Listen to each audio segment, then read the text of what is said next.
Welcome back, everyone, to Total Nonstop Impact. Impact Talk for Impact fans right here on the YouTube. Bill, I think we're going to have to rebrand some stuff soon. I'm not going to say what we're doing yet because I don't really even know, but well, it's TNA on TNI still, J-Bone. It is. It is. That the is TNI is good. The TNI is good, but you're right. Like some of the impact focus on some of the terminology might have to rebrand because it's nonstop action, J-Bone. It always is. It always is. Yeah. And so that is the big news to come out of the weekend. No, we're not going to really dive into CM Punk was backstage at day 2 of the tapings. What? I mean yeah, everyone else is going to talk about it. I'm not worried about it. It's like whatever. But no, the big news here is, the whole show was phenomenal. I don't want to take away from the show, but the rebranding of the company is some pretty big news. Pretty big, J-Bone. Pretty big. Years in the making. It was, because there's been little stuff over the years. They had little callback shows where they'd bring back some legends and stuff, and and I'll bet it would have even happened earlier had the pandemic not happened. I'm sure they could have gotten stuff going a lot sooner, but the world, No Place Like Home. Like obviously we had that little tease in Atlanta right before the shutdowns, and it was kind of like, all right, it looks like they're teasing something with TNA. At the time, was it a second show? Was it going to be, what was it going to be? Then it kind of, No Place Like Home, like that obviously was also there, and that was going to be like the big, let's see what happens with it, because it seemed like Anthem, because pretty much the TNA name went away during the Pop TV era, and can debate why that was, but it seemed like they were not a fan of the acronym, was one of the reasons. So, and obviously there was also a stigma, some mostly incorrect stigma to it, through like online dirt sheets, but some of them were the supposed wrestling journalists that there's a few out there already that were kind of spouting TNA. What's the difference? Where's the lie? But once again, these are the uninformed opinions of some of those out there. But once again, the TNA name always has, and I think the timing, like it being away for a while, the nostalgia for it, the people now looking back at it, where you're seeing TNA chants in major stadiums around the world when certain performers that were in TNA are wrestling. It's looked at a little more favorably, I think, from a younger generation. And once again, younger ones that were like probably not going to the shows, but watching it on Spike TV. Remember, that was 2 million people that were watching TNA on Spike TV. Now, once again, I'm not saying maybe there's only 2 million wrestling fans still out there in the world, because that's tops any company. Pretty much. Give or take a few 100,000 given, on a Friday night watching SmackDown, depending on how good it is. But But I'm sure they spent this time. Anthem was looking into it. It's their own network. They can do what they want. And they're like, you know what?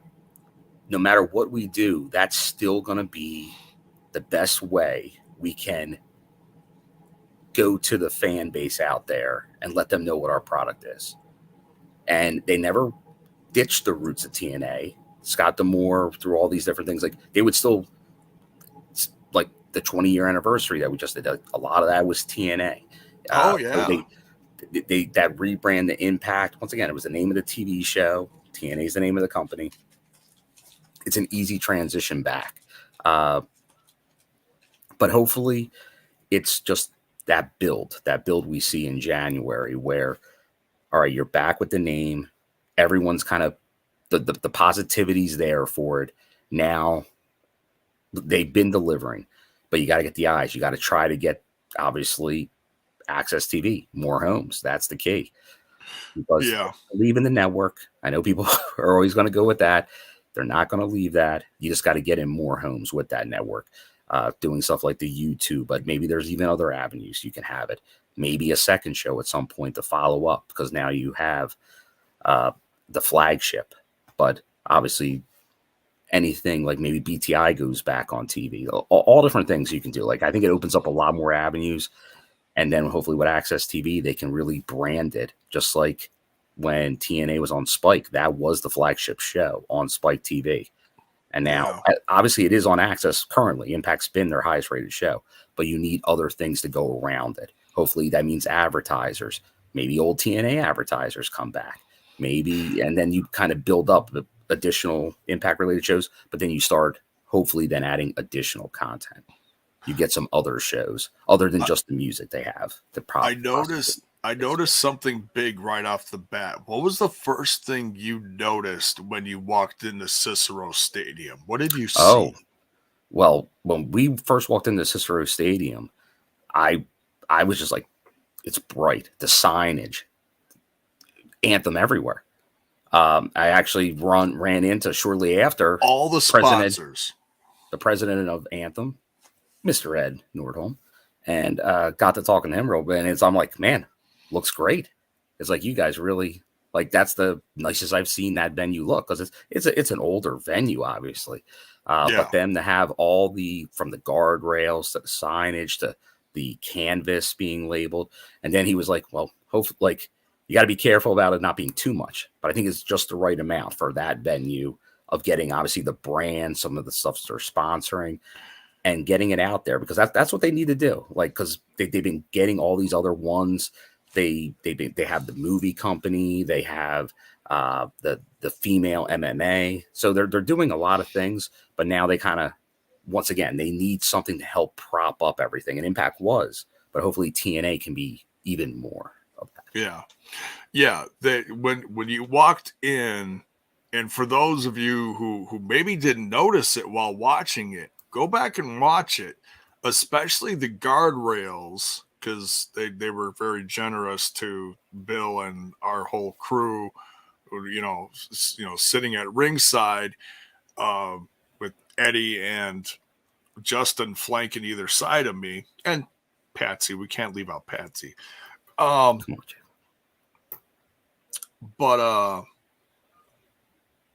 yeah, the guardrails were covered with like sponsors and Anthem and Impact Wrestling going all the way around.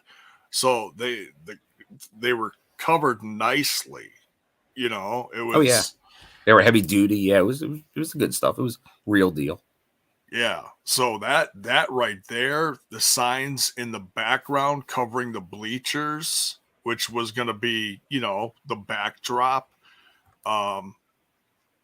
So, okay, we're starting to get some more people in here. This is great to see. Welcome, everyone. This was kind of a last minute decision to go on tonight. I'm sorry. It just kind of like, oh, hey, we're live. But thank you, everyone, for joining us. Make sure you guys smash that like button, smash that sub button, ring that bell for notifications. And as we're going through this stuff, let us know what was your, favorite part of the show. What did you love? Did you love seeing us at ringside? No, I'm kidding. We stay humble with that kind of goofy stuff. No one pays $40 for a pay-per-view to see us. No, sir. So, all right. So we talked about TNA coming back. What did you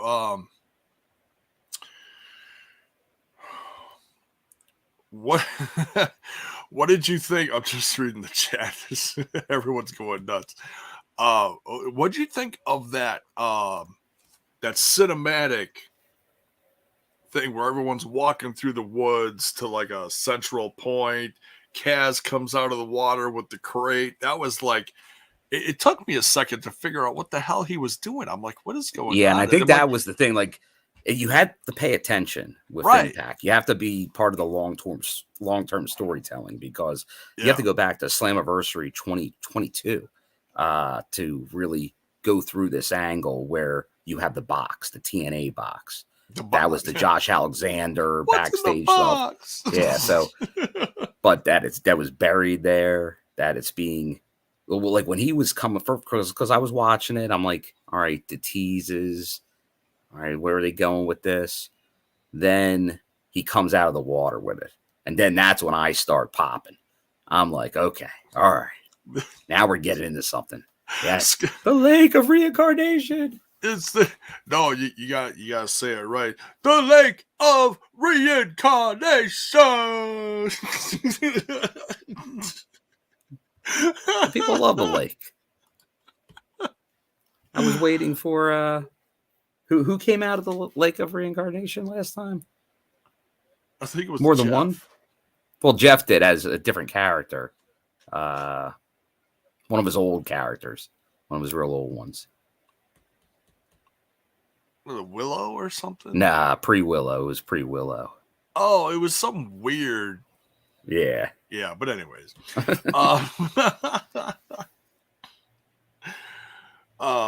Yeah, like Justin here, it took me a minute as well, but then it was pure exhilaration. Yeah, as soon as you saw everyone in the ring and Scott was in there, and his emotion, and like he said at the press pass today, you know, he put a couple bucks in the swear jar. But hey, yeah. it's Anthem. It's Access TV owned by Anthem. They can do what they want. Yeah, well, but the cable providers be damned. It was a very emotional night for everyone, especially. Yeah, you could Scott. see like everybody, like all the you could tell that obviously everyone in ring at the end, but even the staff, like you could see the smiles, like nobody spoiled anything, J-Bone. But you even heard some Impact people making some comments to myself and others before the show of kind of like something's happened tonight. Yeah, we were like one of the first people in line for the titanium. And who walked past us? That was Sahadi. Oh yeah, Dave Sahadi. Yeah, he walked past us, and he had this like big smile on his face and just kind of shook his head a little and said to Bill, he's like, tonight is going to be really special.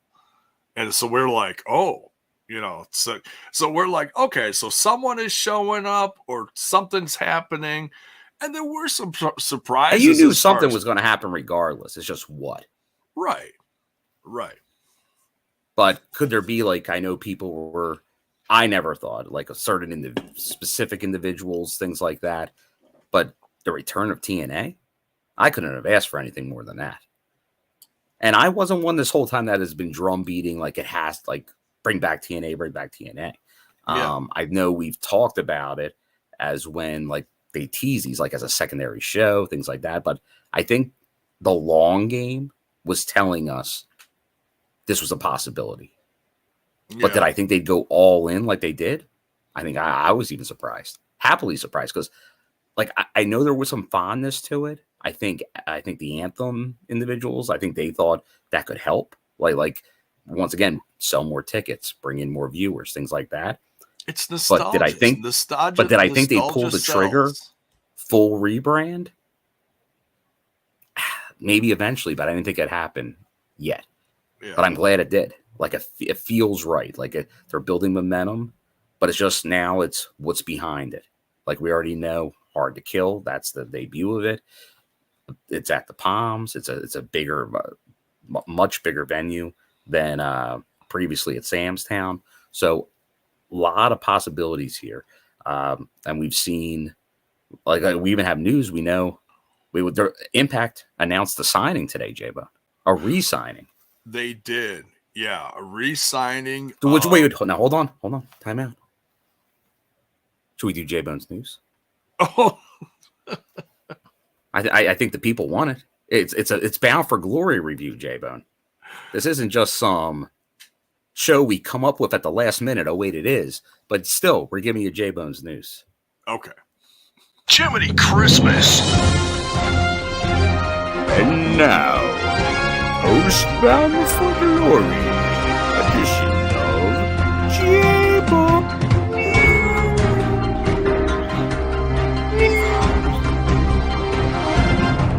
Searching for my fake wrestling news.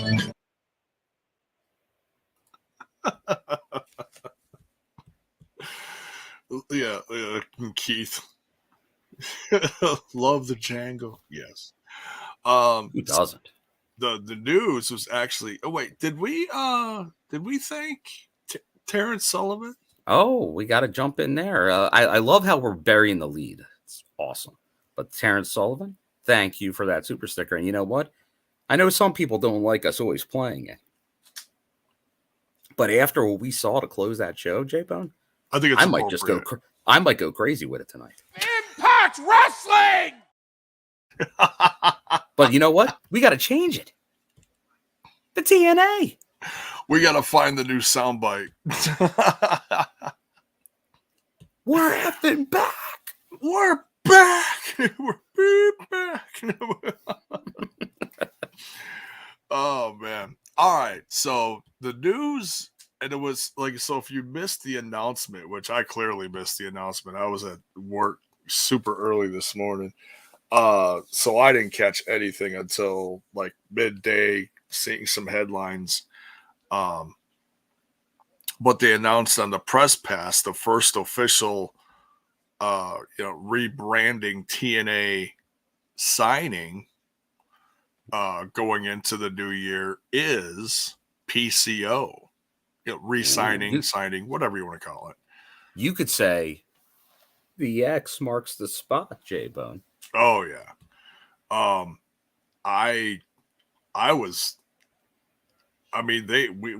We've been talking for weeks about how he was exiting soon. Well, he was saying it. Yeah. But it seemed like they never cut off discussions. Right. Like his seemed like he was putting it out there as a negotiation. Yeah. Which it sounds like it got hammered out during BFG. It totally did. And then obviously we heard the announcement today, but it seemed like based on the events of BFG, it seemed likely that they had worked something out, at least short term. But it seems like that's I don't think there were many specific details of a deal. But and that's fine. I know, right? But it's multi-year. You can say, yeah. So, which usually means 2 years. I believe is mainly multi-year with them.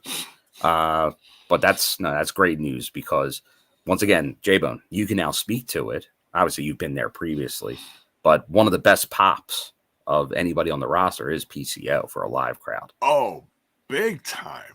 Yeah, I'd say next to now. See, I was downstairs grabbing a snack when I think it was Will Ospreay. And it's not that I didn't like Will Ospreay, but it's like, okay, I had to go at some point. I was quick grabbing a snack. I grabbed some drinks for some friends, went to go mow on some pizza. And then, so part way through the match, I was the first, few minutes I was gone, came back, and it was long enough that I really didn't miss much compared to the rest of the match.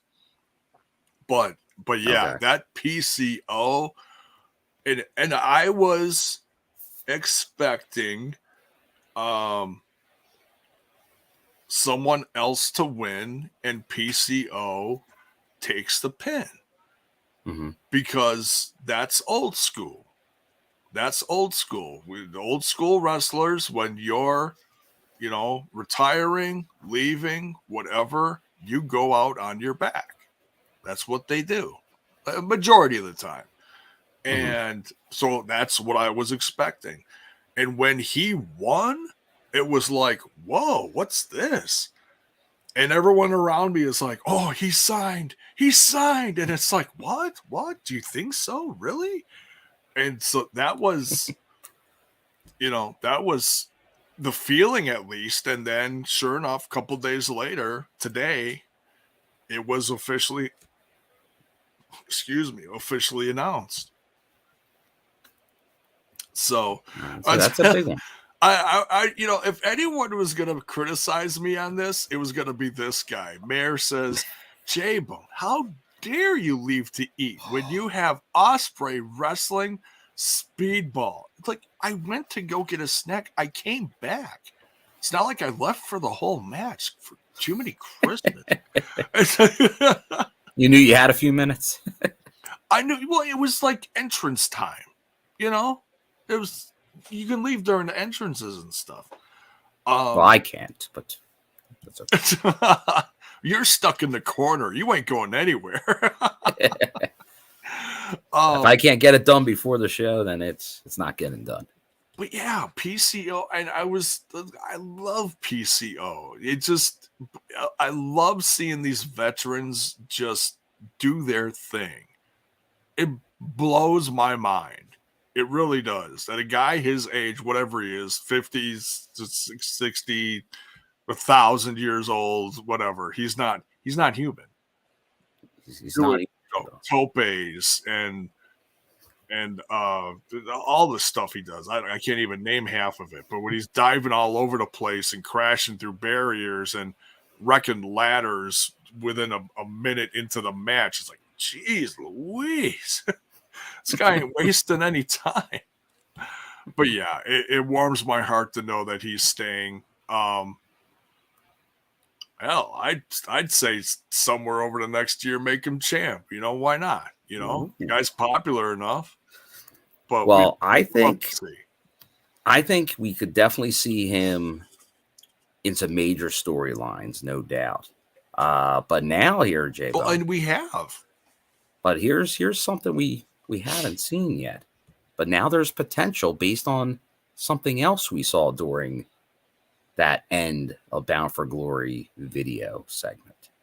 And that was the apparent tease. Well, beyond tease, the makeup was being put on J-Bone. Not fully, but starting to be applied by one Courtney Rush into the skin suit that is Rosemary. Yeah, I heard some people talking about it. I'd have to go back and really watch it frame by frame. I saw some people sharing some screenshots and stuff. And think of the possibilities with PCO in the Undead realm. It could be. I mean, that just makes sense. Because he was Honor No More while kind of Rosemary was still around. So we didn't really get the Undead Realm version that PCO could explore. Yeah. But then what happens to Jessica? Does she go back? We'll have to see. I think a lot of that depends on Sammy. A lot of people are assuming that she's leaving because of Sammy. I wouldn't assume anything. It's like, I wouldn't, but I think it's unknown. I think we really don't have a ton of ideas really until we see the start of TNA. I think there probably will be some people that may not be there because remember, there's this break now. There's the UK tour. There's 2 one-off Canada specials. There's not a ton going on the next couple months. Well, I wouldn't say there isn't a lot going on. It's just going to be interesting how they present it all. Oh, yeah. Yeah. Because they did the tapings in Chicago, and that's going to be for the next couple weeks or whatever. And then, they've got the UK tour, and they're supposed to present the UK tour somehow, in some fashion on TV. Yeah, there'll be matches. I think that's all you're getting, though, but I don't know. Okay, I think it'll be matches. I think most of the storylines and backstage, I think a lot of it's going to be was probably filmed in the Fallout in Chicago. It could be. Through the rest of the year. Yeah. And then, like you said, you got the couple Canada dates. Yeah, there's IPWF, but its own canon. And then there's Final Resolution, which will be the last official Impact special before the rebrand. Oh, okay. That's in December. So that'll be an Impact Plus special. So that'll be that'll be the goodbye. Turning Points. Oh yeah, Turning Points in the UK. So that's going to be live at the end of next week, but filmed, I believe it's presented the week after. Right. It's not going to be live, but it's going to be taped live and then presented whenever. Yeah. So. And then there is, Justin's right. There is the Mexico show, but I know that's in November, but it's not. It's a joint show. It's not really. It's like a versus show as opposed to a like an Impact. Mayor, of course, is asking about his favorite, CM Punk. We mentioned him briefly that it was said that he. Well, okay. So here's the thing, and I noticed Courtney in the chat even debunked it, but I don't know at this point. There was no pictures per se that I've seen. Pictures. There are some, and I hate to do it, J-Pop. There are some fairly reliable sources. Okay. That said he showed up backstage during the tapings. Right. It wasn't during the pay-per-view. It was not during the pay-per-view. The next day. Yeah. And he probably didn't want to take away from the pay-per-view, which is actually smart, Mm-hmm. As much as he would have liked to. Yeah, so that's sort of what it looks like. But who knows? Who knows where that goes? Like, is it possible there could be something there? I think I said to you guys at the tapings and after the pay-per-view, I would have put it almost slim to none chance of him doing anything with Impact. But TNA, I'll raise it slightly. Still not much, but slightly I'll raise it. If I was at like a single-digit percentage, I'll be in a low double-digit percentage. But for a small program, a kickoff, a couple-month tour. But once again, I think it's getting to the extent of, does he want to still be in the business? Because I don't think there's a lot of options. Yeah. Well, just the fact that he showed up means something. Yeah, so could they try? Because obviously now you're TNA. You want to get buzz. Like, everything's telling you he's friendly with a lot of people in the company. But you got, once again, just like everything else. But like right now, they have a very good. I'm not going to say they're the same because they're not. But a lot of people were very skeptical of Bully Ray due to incidents in this company and other promotions, but more like different, like politicking, those type of issues. Right. But it seems like he's been the good soldier, good co-worker. No, like, seems to be doing the right thing. Like, came in, put Josh over. Like, there's a lot of, like, he seems to be playing his role the right way. Now, could a guy like Punk do that? I don't know. Because it's almost like, and we just recently saw it, another company created a whole TV show for him. Yeah. Do you want this company to make him the main focus of their show? And I don't think Impact would make him the main focus. He would certainly be part of it, but I don't think he'd be front and center because there's in my professional podcasting opinion, well, I haven't said that in a while. I don't think they would do like what they did 10 plus years ago when Hogan and Bischoff came in, and Hogan was the front and center guy. And because that was one of the problems, it's like, well, that would be like, because that's what it would become like. And then like, hey, and would you bring a bunch of initial fans? Yes. All these things are true, but you'd have to be very careful. And if a big company, a fairly big company they failed at that just now. Yeah. Like it's tough to go with that argument because He goes up north, he has to fall in line. If they bring him back, he's not the focus. Like, he's there, he's a player. He gets buzz and pop, but he's a guy. Right. They're a machine. So it's just, you'd have to be very careful. Yeah. Is it possible? Anything's possible. Are we putting money on it? No. Because we're just we want to be surprised just like everyone else. We're not going to sit there and predict a million different things. Some people already are. Some people are like, oh, they're going to bring back the 6-sided ring. I can tell you right now, they are not bringing back the 6-sided ring. No, they're not bringing back the 6-sided ring. No, because number one, Jordynne Grace put out the perfect example. It's like, what? Do you want your favorite wrestlers to have long careers, or do you want them to bring back the 6-sided ring? Yeah, like the 6-sided ring, like obviously it's still done in different like lucha libre promotions and all in Mexico at times, but for the most part, like most in-ring performers, especially in the States, are not fans of working the 6 sides. Yeah. And like honestly, even as a fan, like there's certain things you can do and it's fun and it's interesting, but like even just watching it in person, like a traditional 4 sides is a better viewing experience. Yeah. The 6 sides can get kind of crazy. Not totally against it, but like, would it be at most like maybe you do something one-off once in a while, but maybe not, probably not even that. Yeah. It's just like Lockdown was cool in the 6 sides, like stuff like certain things, but for the most part, that's different. You got a whole structure you're working with there. It's exactly. not just yeah. So, but anyways, so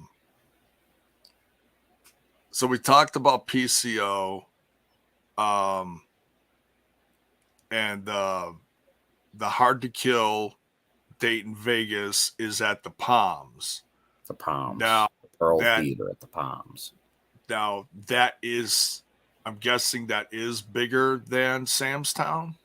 It is. I think they say the capacity is in like the 2,000, slightly over 2,000. Obviously, you'll have production because they have a stage, and I'm sure that's where they'll set up their stage to come down off of. Right. So, like, I'm sure it'll be a little less, but still, if you're talking a lot of these, like where we just were, maybe 11 to 1,200 people, at most you could double it, maybe not quite double it, but that's probably the right size to move up to if you're going for a big splash. You don't want to go too big.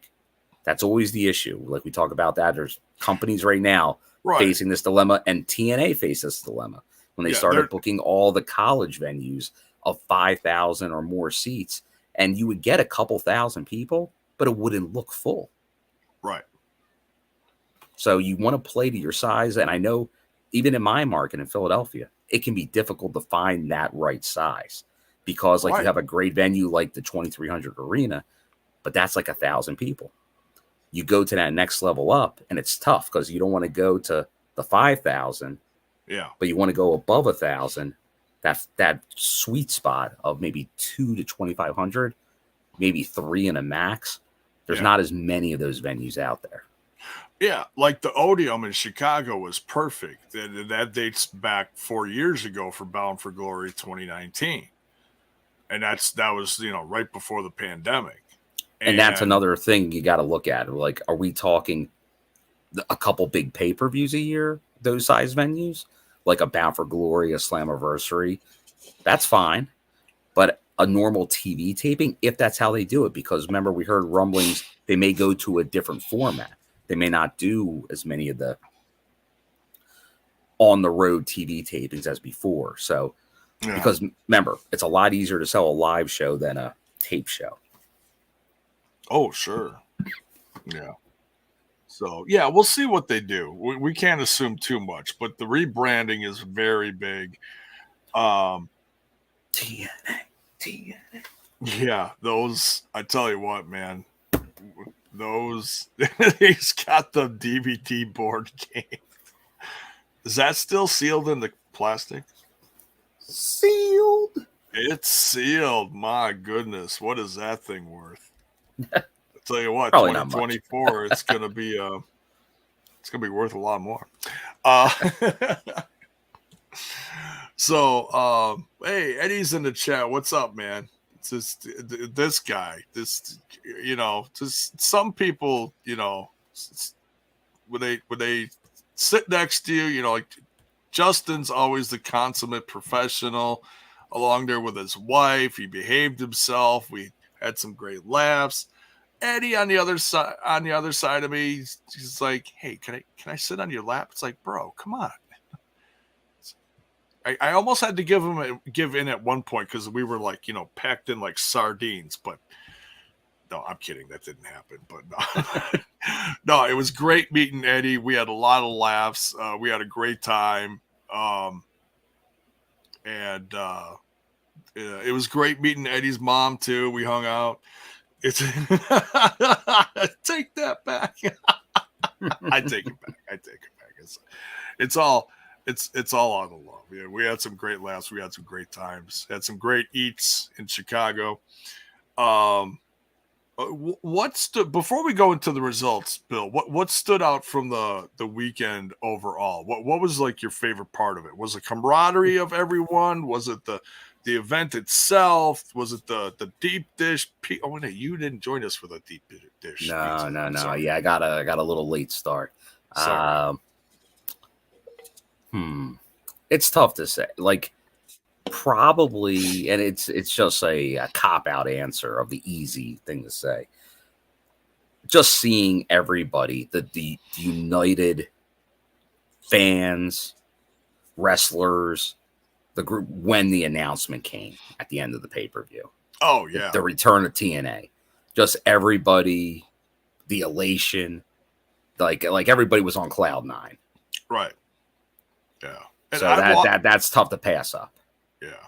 And I've watched that video back a couple times, and that video does not do the crowd justice. It does not. Because I remember people saying that. It was like people were acting like it was someone like subdued or something. And I was like, really? From being there, it was freaking nuts. But, and just a heads up for anyone watching this that was there live, I know Impact, I think they tweeted out that anybody with video, anybody that was recording the end of that and got any kind of reactions and things like that. I know you were saying, like, I know some people are also saying in the chat, like, it'd be great to see some reactions. Anybody that has reactions to it, take a look at that tweet and, hey, post them up there. Because supposedly they're going to play them on the show. They're going to take a lot of them and then put them on the show. Well, I've got about a 5-minute segment that covers the end of the show, including the promo, because if it's awkward because yes, you see me in that segment. In fact, Eddie, myself, and Justin are the first ones you see in that split second when they replay, that the announcement after the cinematic video, and then they show Bill and a gentleman next to him, and excuse me, and it's awkward because I'm kind of standing back behind Eddie and Justin, and I got my phone up in front of my face taping it, and I haven't played it back yet. Honestly, it's just sitting on my phone. So I think when I'm done with this, I'm going to check it out. Might have to splice it up, edit it, whatever, and I'll post it on the channel. I don't think it's going to get taken down or anything, but I'll see how it turned out. And, yeah. Post it on the channel, and then hopefully then post that in that Impact's link, and maybe it'll be on TV, J-Bone. Just like I was in NWA. It could be you, J-Bone. It could be. So there is one other piece of news that I wanted to talk about quickly.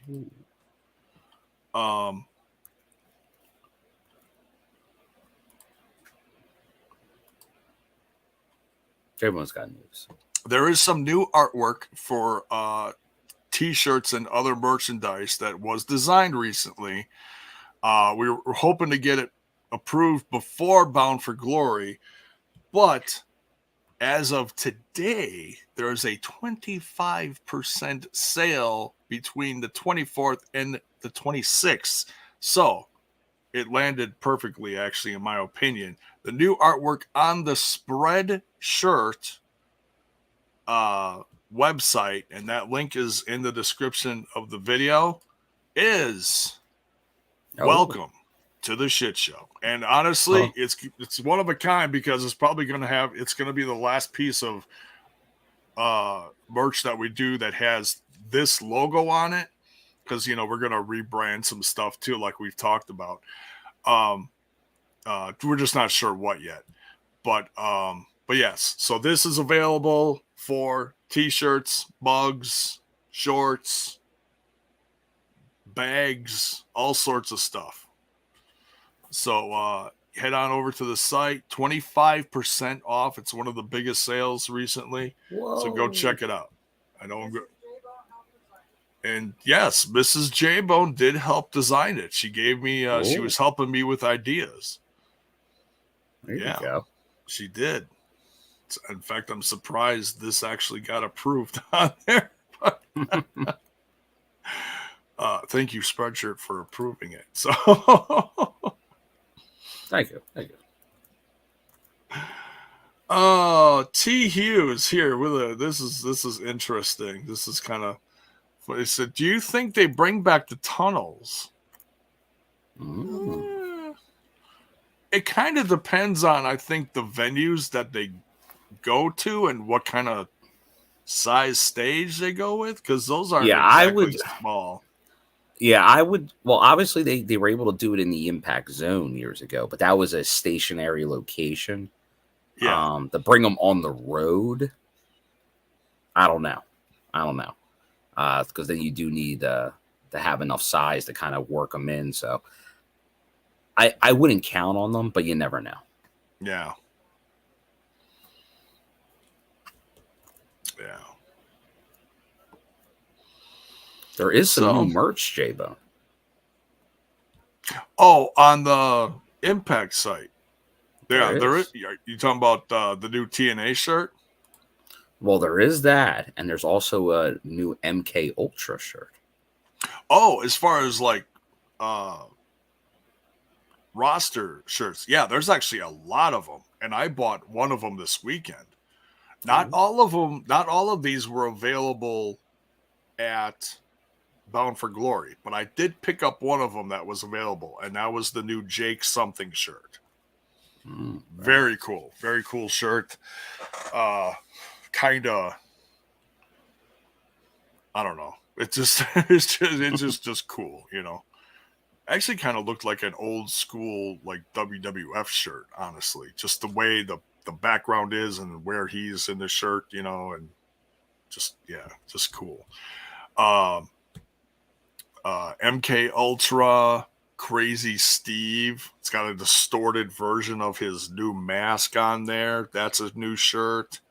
Yeah, there's a lot of new shirts. I think Mickie James even had a new shirt at the show. Yeah, Mickie James has a new shirt. So yeah, is that one on the site too, or no? I know it was at Bound for Glory. I'm not sure if it's on the site. Let me see here real quick. T-shirts. Yup. Yeah, that's one of them. Oh, yeah. Oh, yeah. Crazy Steve, Decay. They still have the Decay shirt. Okay. Zach, sadly, I do not. But I do have one of the Impact Zone signs pointing arrows in that direction. Close enough. Walking Weapon. Oh, Josh Alexander has that blue shirt. I think that's newer. Oh, yeah. It's newer. It's been around for a little bit, though. They've got the Kenta Go to Sleep shirt back up on the site. That was actually at the show, too. I almost got one of those. Leo Rush has a new shirt, even though he's sadly taking some time off again. I think he's injured again. He wasn't there at the show, but there was flyers all over the place talking about his new single. Killer Kelly's got her own Skull shirt. Kenny King. Mickie James. No, that's the older one. Masha Slamovich has one. Kushida has one. Yeah, there's just a bunch of new stuff on here. The Moose Myers. That's one of. It's not brand new, but that is one of the newer ones. Rascalz. I bought the Rascalz shirt. Had to. Oh, Maclin. When he returned, he got a new one. Front toward enemy, Maclin. And you know what, Jay, when as you're saying that, because I know there was a question about it, and then Terrence commented separately on this. So I know, obviously, on the Bound for Glory card, there was the Knockouts Tag title match that was announced, but it did not air. It was not shown on Bound for Glory, and there was a lot of questions to what happened to that match. Oh, yeah. So I can't confirm for sure the reasoning, but I know they've aired it on the social medias, that match now. So the match did take place. It was filmed before the Hall of Fame ceremony. Right. And I think because of probably the Hall of Fame ceremony taking up the entire pre-show for good reason, and then some of what was on the card and the TNA reveal at the end, I just think it was a sad aspect of not enough time. Right. They wanted because to make other companies will go 3.5, 4 hours on a pay-per-view, but I don't think Impact wants to do that. It's like we're keeping it within that 3-hour window, under 3. Keep it tight. If it's 3, it's too much. Some could say that about a certain podcast, but we don't listen all the time. But if it's over 2, unless there's an interview, it's probably too long. Yeah. Yeah, I'm guessing it was just timing. They wanted to make sure there was plenty of time for the reveal at the end, because I'm sure they didn't know exactly how long everything was going to take between the promo, whatever Scott was going to say in the ring, and then just, the reaction from the crowd, because you can't limit that to like 2 seconds, No. So that's all it is. It's not, say, well, why didn't they do another match? Well, it is what it is, But yeah, so the match is on YouTube. Go check it out. Yeah. Oh, someone's asking me, are you buying T. Hughes? Jay, are you buying the We Are Back shirt? Eventually, yeah. They didn't have it at the show for, obviously they wanted to make sure nothing was spoiled. I thought maybe they would have it the second night, but they didn't. Yeah, because it's really they're keeping to their what they said. It's really it's not TNA yet. It will be TNA. Yeah. Starting in January at Hard to Kill. That's when we'll see all the rebranding and things like that. So who knows? There might be a lot of merch out there for those that are into such things. Yeah. Of the old name. So but time to break out the old TNA gear, J-Bone. Oh, right. Could bust out my old DVDs. One thing that I wasn't sure about, and I watched part of it. Oh, there you go with the old bag. Yeah, nice. There's a classic logo. Do you think that the company is now, obviously the company is rebranding. We know that. Do you think that the show itself is going to stay Impact, or if is the show going to be TNA? No. I think it's going to go back to what it was. TNA Wrestling is the company. Right. And Impact, small I, Impact, ! is the TV show. Okay. TNA Impact. Okay. So TNA Wrestling, Impact, on Access TV. Okay. So that's why, like, technically, I think our name is still fine for the most part. But I think just like modifying some of our logos and just focusing, obviously, now more on the TNA brand as well. Yeah. Like bringing that back. But Impact's still the show. Okay. Until I hear otherwise.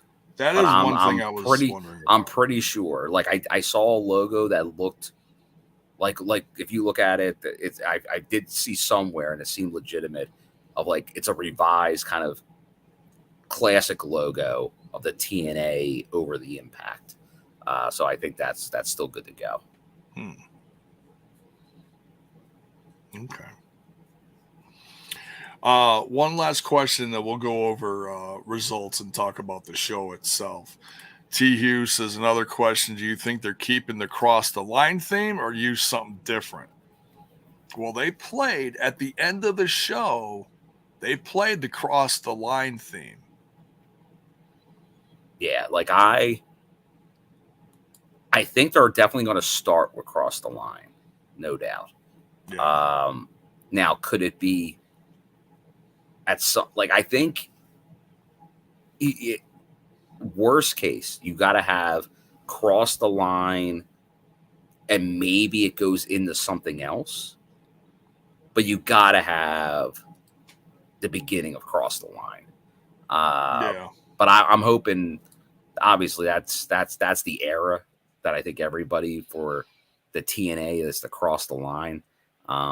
That's definitely the tagline, Cross the Line, that I think everybody knows from TNA. So I hope they, like, it feels like, just as you said, they keep playing. When you say TNA, what's the first thing that hits? Cross the Line. Yeah. And that's classic. And that was a big thing when they really started to have an influx of people from the WWE go to TNA for a fresh start in their career. Like, and obviously at Impact 1000, we got the Cross the Line too. So yeah. I think they realize, like, this is kind of where they've been leaning into it. I think they know those TNA fans, like I say, if from the past, the present, the future, I think they're now, if they were not ready to embrace it, it feels like at least a lot of people are open to it. But that's what people want, I think. So they're going to make it part of the presentation, no doubt. Yeah. Make sure you're smashing that like button and smashing that sub button if you're digging the content. Is that like J-Bone smashing salads in Chicago? Oh, yeah, I know. This guy was smashing salads all weekend. Like, who goes to Culver's and orders a salad? Yeah, well. That guy. Yeah. It was good salad, though. You were a good bone. Yeah. Yeah. Can't eat garbage all weekend. Just, I had the pizza and side salad and, little snack at the show, and didn't drink all weekend. Not one beer. So. All right. So let's talk about the show itself. I know it's almost an hour in. What are we doing? What are we doing here? Thoughts on? Well, how about the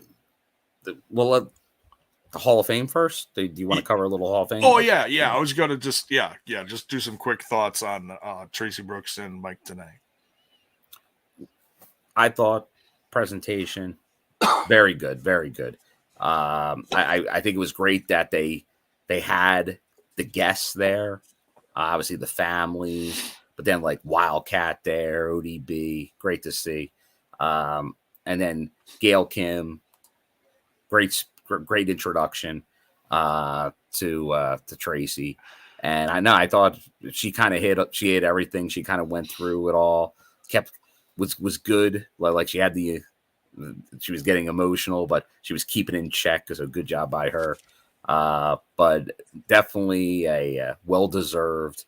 It's great because really, like, only the third knockout after Gail and Awesome Kong to be in the Hall of Fame. So Yeah. That was great to see.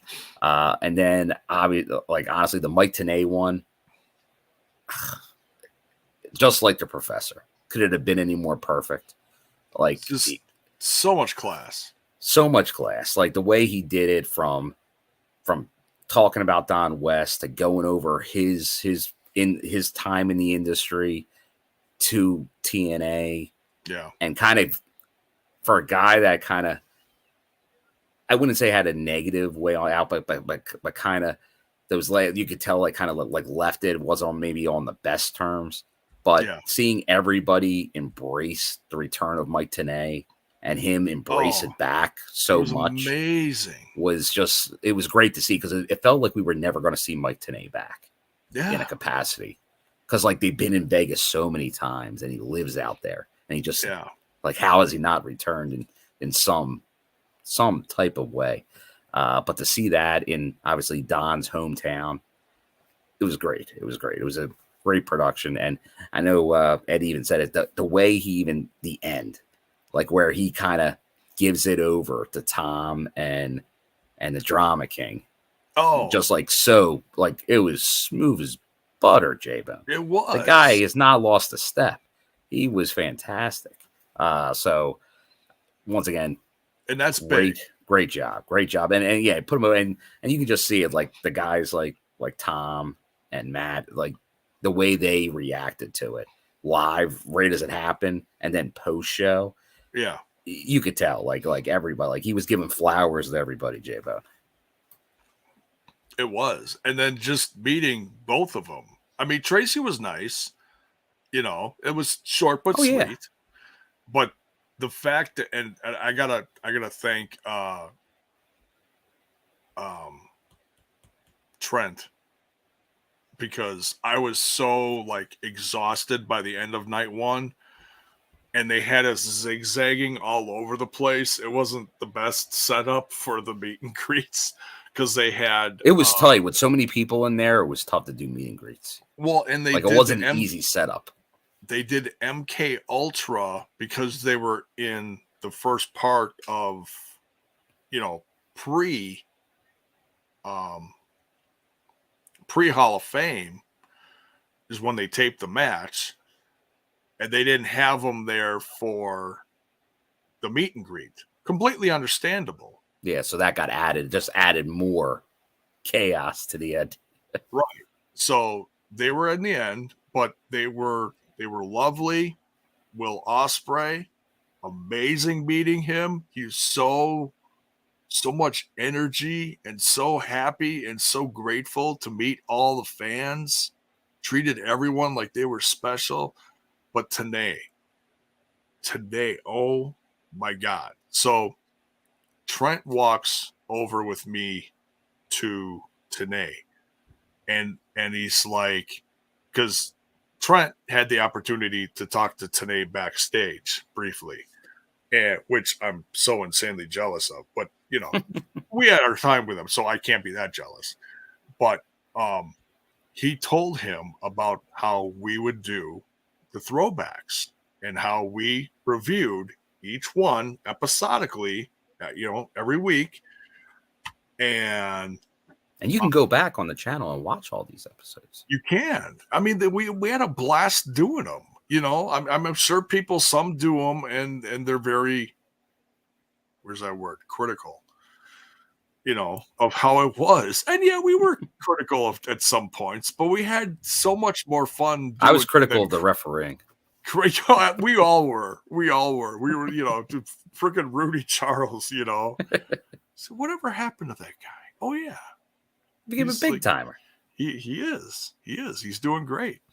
Even Posey. Or not Posey. Posey was in there at one point. But yeah, that was his name, Posey. So Trent walks over there with me, and it says, "Hey, this is my buddy that we did this." And I wish you should have been there too, Bill. If had we thought it more, but I know you probably jetted early because you were exhausted. But I had to go check into the hotel still. This is true. You hadn't even done that.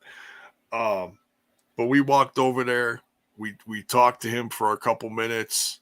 I got a picture with Trent and TNA, and then I got a solo, picture with just me and TNA, and just he was so warm and so I don't for lack of better words, I'm just gonna say gentle with everyone. It's like his enthusiasm was there, but he was such a calm demeanor, Yeah. It was just like, oh, you just melted talking to him. It was something else. And I was still lucky enough because like as I was grabbing kind of all my stuff, about to make my way to the titanium perks line that we had, because I was lucky enough to get in and out of that quick. Yeah. But before that, they started bringing out the people for the meet and greet. Yeah. So like I'm just kind of standing there where I was sitting in that corner, just kind of getting my stuff, and then today's at the top of the stage, and then like I'm just kind of put it around my shoulder, my bag, and then Tanay just kind of looks at me, and then he starts walking towards me, and he's like, "Hey," he's like, "I see you at all the shows." And then he's like, so like I'm telling my name. We talk for a minute, but the nicest guy, Mike Tanay. So I saw him at least I was able to have some interaction with Mike Tanay as well. So, like obviously a long history of watching and seeing them being at shows with him, but he was the best Mike Tanay. And now obviously, and you really TNA and Mike Tanay go together. And once again, they're going to Las Vegas for this reveal. Yeah. I'm hoping there's some type of moment with Mike Tanay in Vegas at Hard to Kill. Like, once again, I'm not saying because he had a great handoff there, but maybe there's something for the Hall of Famer. It's like TNA's back, Mike Tanay's there, like just kind of another handoff, but maybe a during the show pay-per-view handoff. I'm hoping maybe, kind of like, how for a while Jim Ross wasn't calling many matches, but they'd bring him back for like a big main event, something. Yeah, like if they could do something like, hey, Mike, let's bring in the one of the newest Hall of Famers, Mike Tanay, the professor, sit down with us. Like that, that would be great. Yeah. So, and here's the one thing that impressed me the most was that tan. I told Trent, I'm like, my God, that tan on that man. Vegas life. That's the Vegas. Yeah, that's the Vegas tan. And I was just like, oh man, guy didn't need a spot of makeup. He was gorgeous. But no, Hall of Fame, fantastic. Yeah, a lot of fun. Yeah, good. They handled great. And I love the idea of the multiple. Like you had Tracy representing the Knockouts. You had Tanay and West getting in. Great things to see. And those video packages done by Eric Tompkins and the shout outs that were given to Eric Tompkins during the speech. Fantastic. But great job by him as well. Yep. I noticed a little bit of criticism during the speeches. A mayor here says, he didn't mention Tony Schiavone. Here, found it. It says Tracy Brooks' speech had too many camera shots of the crowd instead of being focused on Tracy. We were there live, so we'd actually have to like watch the whole thing back. I don't know how production was. Yeah, like I know when people are having speeches, sometimes they do want to flash to a reaction real quick and back. Yeah.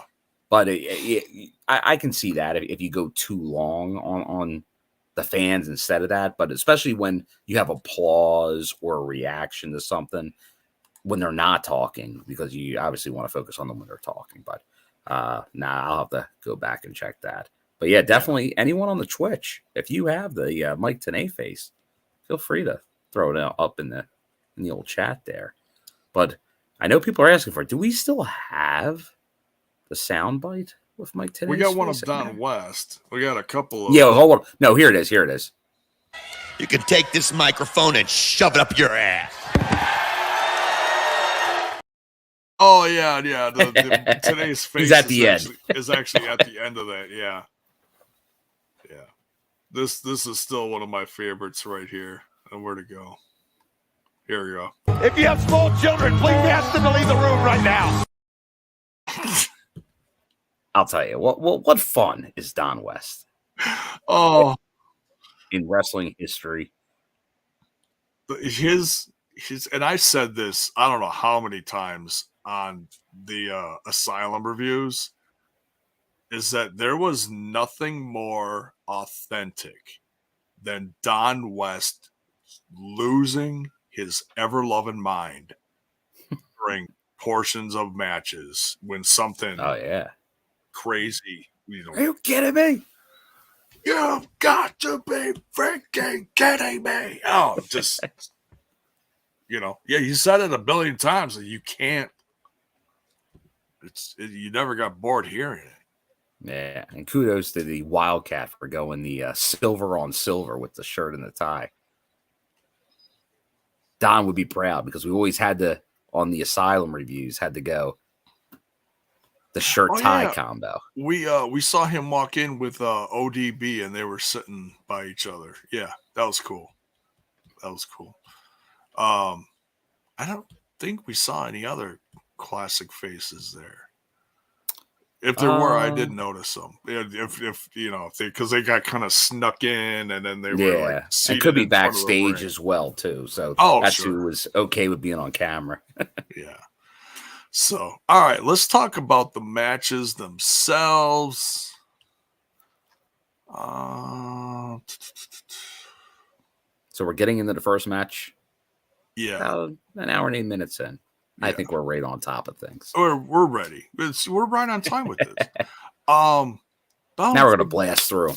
Bound for Glory is on the air. Do we want to talk about the Knockouts match or no? Oh yeah. Well, it has aired. Yeah. It's out there. It's out there. So yes, I think we can talk about the Knockouts match. All right. So we got Deonna Purrazzo and Tasha Steelz going up against MK Ultra. Tasha Steelz, who have you noticed what she's been saying online, J-Bone? Have you been paying attention?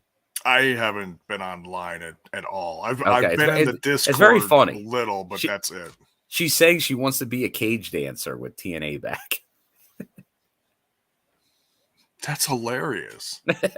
Make it happen. I love the embracing it. I love the embracing of the history. Which is something so not cool with just the way it was all presented back then. I remember some of them, there were story angles out of that too. It wasn't just the idea of it, but remember, there's a couple. There was a couple. They would incorporate sometimes into stuff, but it's just funny. Yeah. So, John Palmer, damn, I didn't know you guys were doing a show tonight. Yeah, neither did we, so don't feel bad. We had a slight idea. Well, we were trying to pick world a didn't night. know. Because if it was, put it this way, if it didn't happen tonight, it wasn't going to happen. It wasn't happening. Yeah. So there you have it. So, but thank you for joining. Today face. There we go. Some today faces in the Twitch folks. Get those emotes in there. Any of them. Yeah. So obviously, since not everybody did know about this, if you're watching this on a replay, feel free to comment about anything you're hearing tonight, and we can discuss it during the Thursday night review show as well. Yeah. Obviously, with the return to TNA and what happened at Bound for Glory. Right. Yeah, and we'll briefly go over a couple things Thursday too, but that Knockouts match was a lot of fun. Dare I say, it was the first time that I noticed that both Masha Slamovich and Killer Kelly had matching gear. Yes, there was, I think, some similarities because of just but that was new gear. Like Kelly's gear was definitely new. Yeah. Had not seen that before. They were matching more now than ever before. Like, they looked great. I mean, they both had different things on, but the design on both, both of them individually was matching. So yeah, it was great to see, and it just looked, it popped. It really popped. Yeah. And then and Deanna and Tasha was wearing some like Egyptian thing. Yeah. Looked absolutely beautiful, but then like Deanna didn't, like, she wore some older gear, so neither of them like matched at all. So clearly they're not going for the, hey, we're staying as a team thing. You don't think so? No. It's clearly some dissension at the end of the match after they lost. But the MK Ultra, man, every time I see them, they just knock it out of the park, Bill. It's one of the best woman tag teams I've seen put together that wasn't something that was already,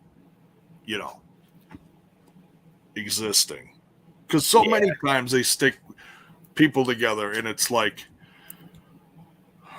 well, for example, they put Giselle Shaw and Savannah Evans together, which is fine. And it's, eerily reminiscent of something like Kevin Nash and Shawn Michaels, like that type of relationship. One is the talker, the other one is the muscle, which is fine. We've seen that a bunch of times, but then when they stuck these two together and they just gelled together like peanut butter and jelly, like they really, their attitudes are similar. They're both like hardcore, but they're also sinister and slick and sexy at the same time. It's, it couldn't have been a better match made. But sometimes that is how these groups do come together. I know there's a lot of flack given in every promotion for like when, you're just putting two random people together. Sometimes it works. Not all the time. Probably not even most of the time. But sometimes you hit on something. And it seems like the Masha and Kelly pairing, they definitely did hit on something with that combination. They work well together. And you can see the same thing with Ace and Bay, who we'll talk about later. Oh, yeah. Yeah, they've really, like, the Japan really helped solidify it, putting them on the road in a tournament like that. Win or lose, that was great. That was a great way to, all right, you guys are together now. You really got to work on this, and that did it. They came back to the States and they were like $1 million. Yeah, so you can put people together and have success. But obviously sometimes you don't. And obviously, when you put people together and think they might work together, sometimes it falls apart, which looks like it happens at the end of this match, J-Bone, with the knockouts with Deanna and Tasha. Oh yeah, because there's an accidental super kick and there's a little fighting back and forth as this match ended. A little bit like of not fighting, but a little disagreement. Oh yeah, you could tell they were not happy with the miscommunication. Well, you did this, and they're going to blame each other, of course. It was like the Beastie Boys said, ill communication. A lot of ill communication. Excuse me. Yeah. So, but fun match. Great to see MK Ultra win this one.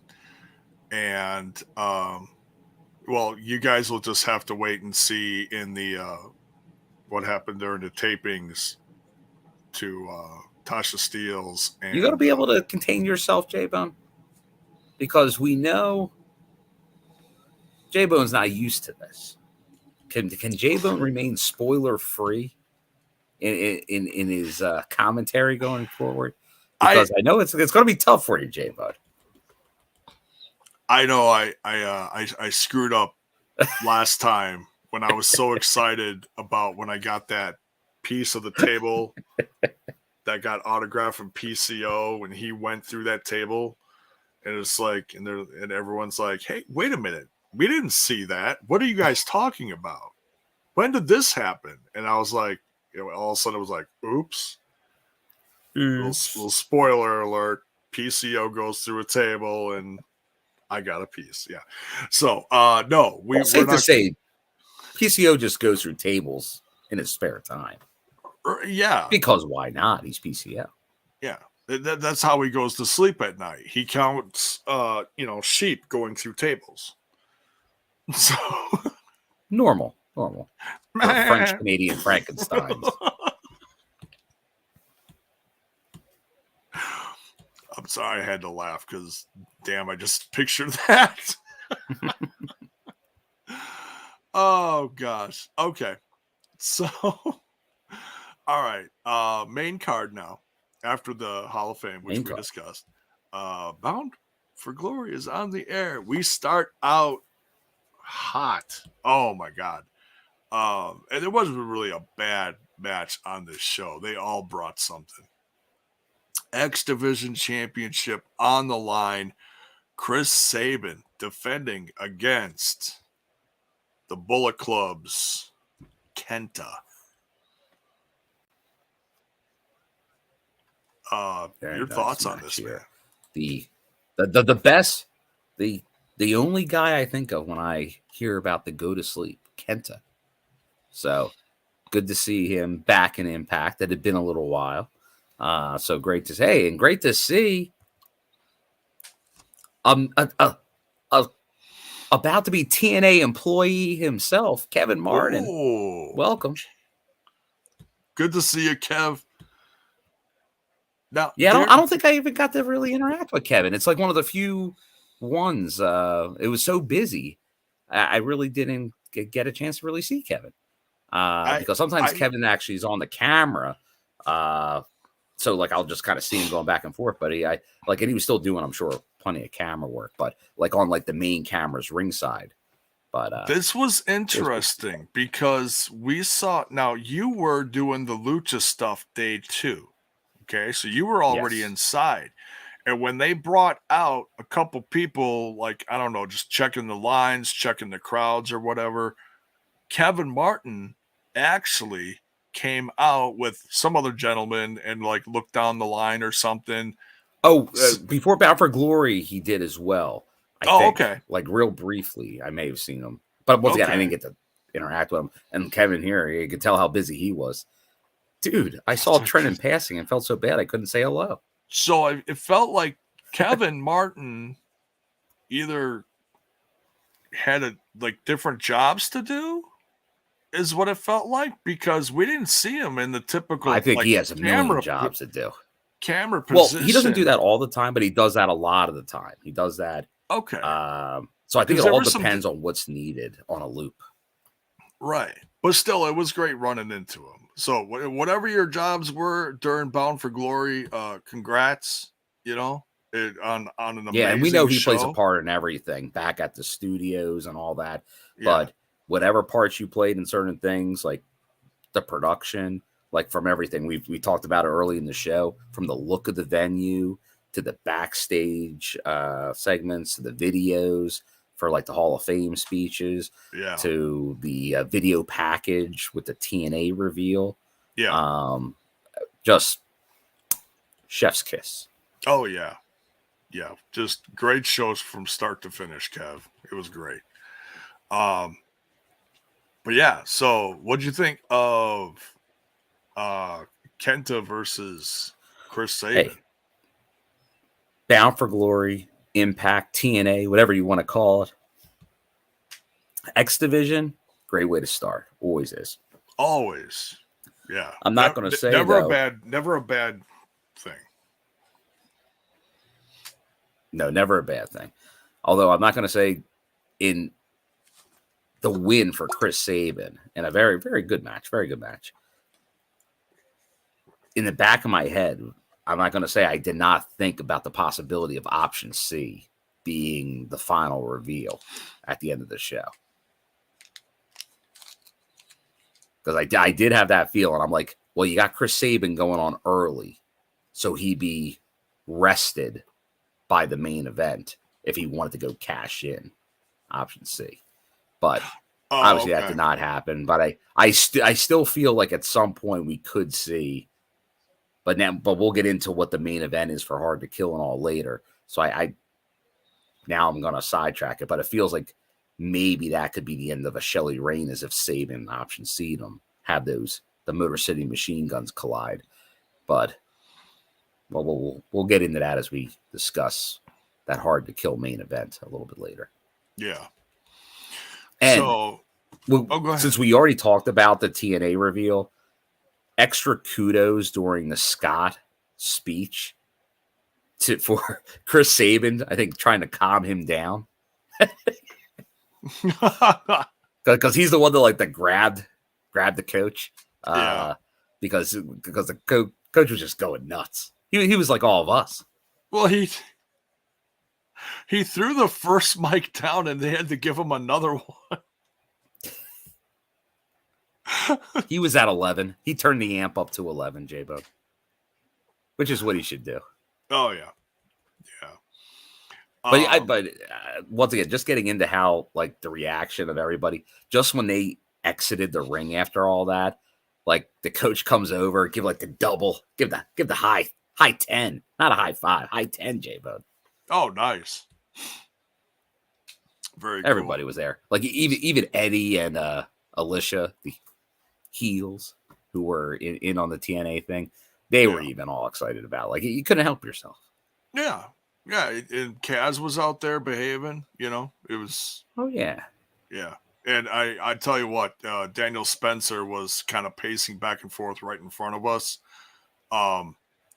He absolutely had the biggest smile on his face. I've never... And it wasn't, just happy. There was really a sense of pride. Like being proud, Oh, yeah. A healthy proud of, what's about to happen. That was great to see. Speaking of proud, one of our longtime friends here on the Truck, show, one of the members, bro. Truck, with the $20 Canadian super sticker. Give me TNA or give me death. Nice. That's right.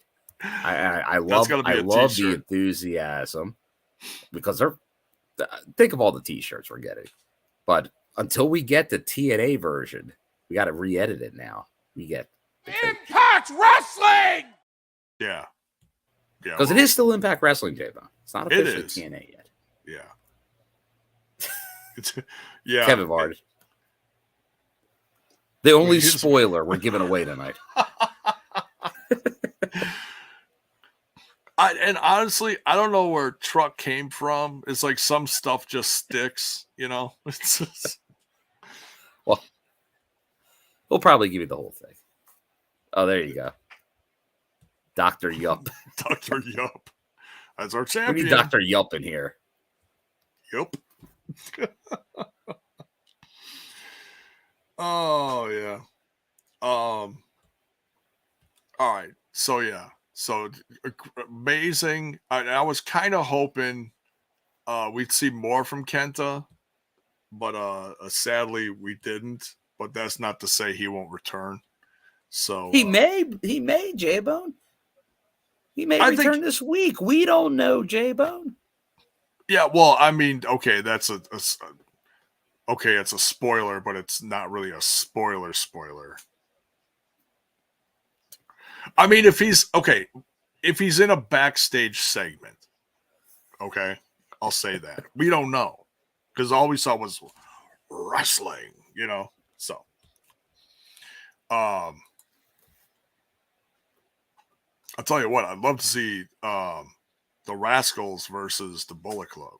That'd be a main event, let me tell you. Well, we later we see the Rascalz versus a version of the Bullet Club. Oh yeah, on this card. We'll get to So that. we're not there yet. We'll get there. All right. So next we've got the Monsters Ball match. Ooh. Absolutely bonkers. So many fun spots. Crowd loved this. We got PCO versus Rhino versus Steve Maclin versus Moose. And I tell you right off the bat, and I kind of, I Mayor J-Bo couldn't help himself. It is the bone. Be nice. Anyways, if you ask me beforehand, the way this ended is not how I would have thought. Because like I said before, we were talking about all the stuff out there about PCO's contract ending and him moving on to whatever. We had no clue. You know, there wasn't like, oh, there's interest from this company. No, there was none of that. There was just, okay, he's moving on, you know. Maybe retirement. Who knows? We didn't know. But when he won this match, oh my God. But he still took like the insane amount of bumps this guy took. Jeez Louise. It's what he does, J-Bone. But Justin is really, you got to give credit. He's saying Moose is a goat for just going out in that outfit with Jordynne's on. How about the Moose? Those pants. I'm going to go do a Monsters Ball match with those pants. They were the fashion statement. Like that could be on the Josh Matthews podcast of fashion. Nice pants. That outfit. It was very nice. Like I gotta like stood out. I gotta make a custom now of him in those pants. And at first when I saw them, I thought they looked like because I'm not a fashionista. I don't know shit about fashion. I'm a t-shirt and sweats guy for crying out loud. I me and my $8 shirt from Walmart with Spider-Man and Venom on them. Ooh, you know, big spender in Chi-Town, baby. Big spender, J-Bo. Yeah, all the figs in the world, and oh yeah, you throw in an $8 shirt. We came here for a lot of money. That's right. Yeah, like Eddie says here, J-Bo never helps himself. No, never. But when I first saw Moose in those pants, because I have a bunch of like plaid pajama bottoms, like fleece ones, okay. you know. I thought you were going to say you just stroll around Milwaukee in plaid pants. I thought that was the thing. No, I never do that. We're in a smaller community now. I can get away with that now. I can walk across the street to Domino's in my, pajamas and get a pizza. No one bats an eye. I thought Moose was wearing pajamas to the ring. I was like, holy shit, what's going on here? Come on, J-Bo. They're not pajama pants. Well, like I said, I thought they looked like the plaid pajama bottoms. But then, what was it? Either Justin or Eddie next to me said, you can get those at Target for $17 or something. I laughed even harder. I was like, holy shit. Oh. If it's Moose, it's only the best. We will not stand for this Moose slander. Oh, it's not. It's all love. It's all love. I was because then like halfway through the match, I'm looking at him and I'm like, shit, I need those pants. That's right. Like I do with anything. You could ask Mrs. J-Bone. I'll be watching something and Seth Rollins will come out for a promo and I need that fur coat. Some crazy shit. Oh, that was Eddie. Okay, yeah, $17 at Target. Yeah, thanks.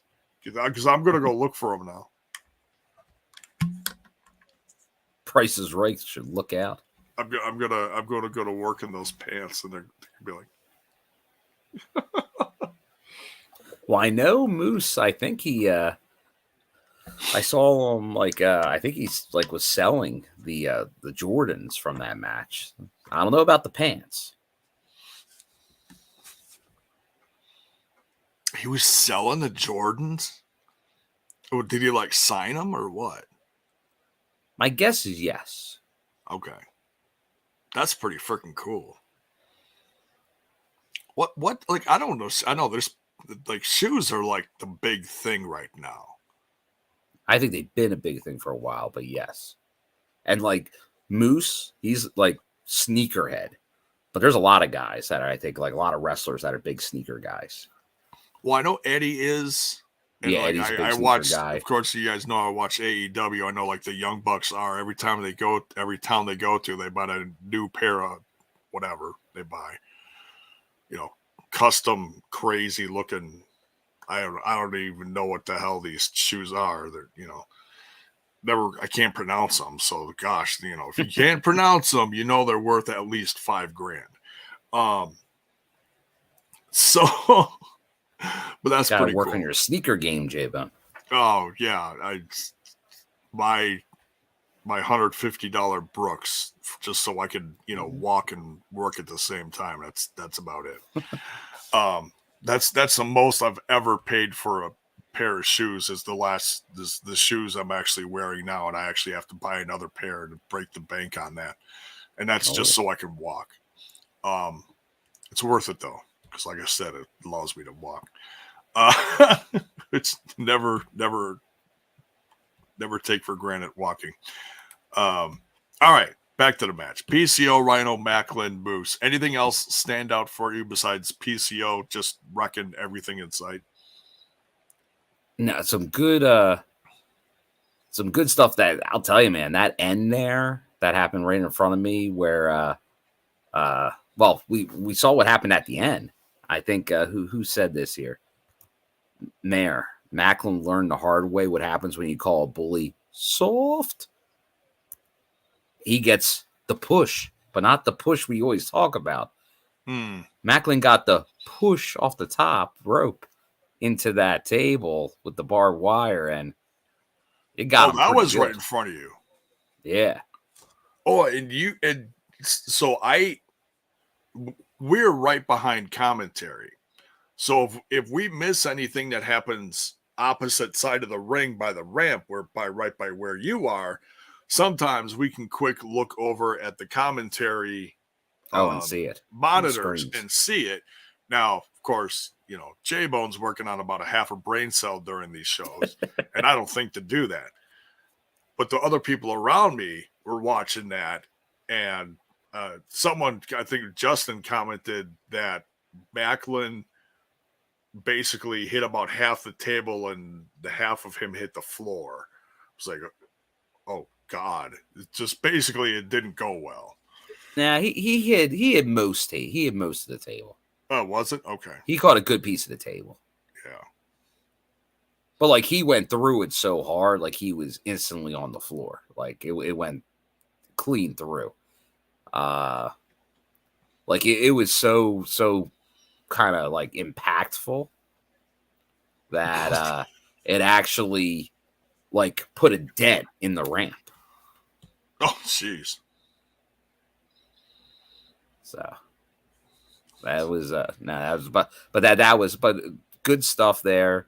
That last couple weeks, all those interactions kind of played out. And then PCO with the big win, which was very cool to see.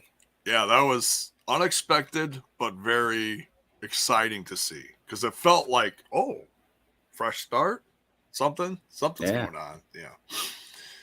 So. Yeah. Oh, here. Yeah. Justin Miller said, good looking on the replay. It looked like you barely got on it. Okay. All right.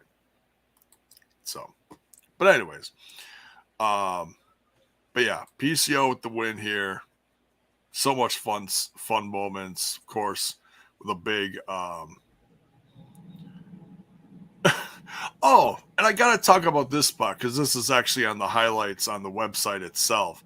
Moose putting PCO, power bombing him onto a pile of cinder blocks, but it's With not tacks. just cinder blocks. There's tacks on the cinder blocks. And now let's see. Now So there's when what you had. I didn't even know there were cinder blocks over there. we barely saw them. We saw like just the edge of them because they were on the other side of the ring.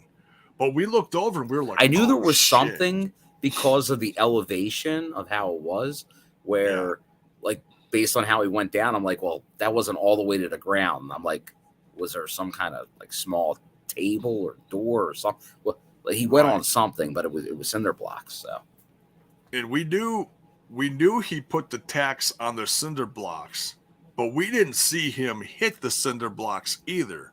What we did see later was PCO after the win, and he's like staggering around the ring. Freaking, there's like a dozen tacks stuck in the back of his bald head. Oh my God. For all the world to see. Look at my head of tacks.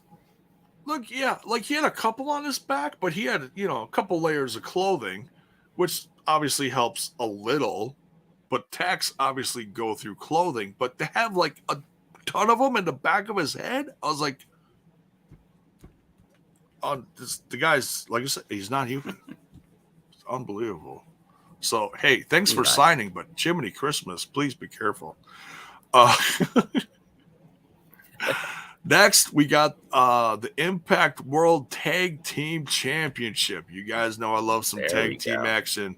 It doesn't get much better than this, though. It's the Rascalz, Wentz and Miguel versus A, B, C. Too sweet. Yeah, that's right. It's the Bullet Club. We got Ace Austin and Chris Bay. Man, what a match.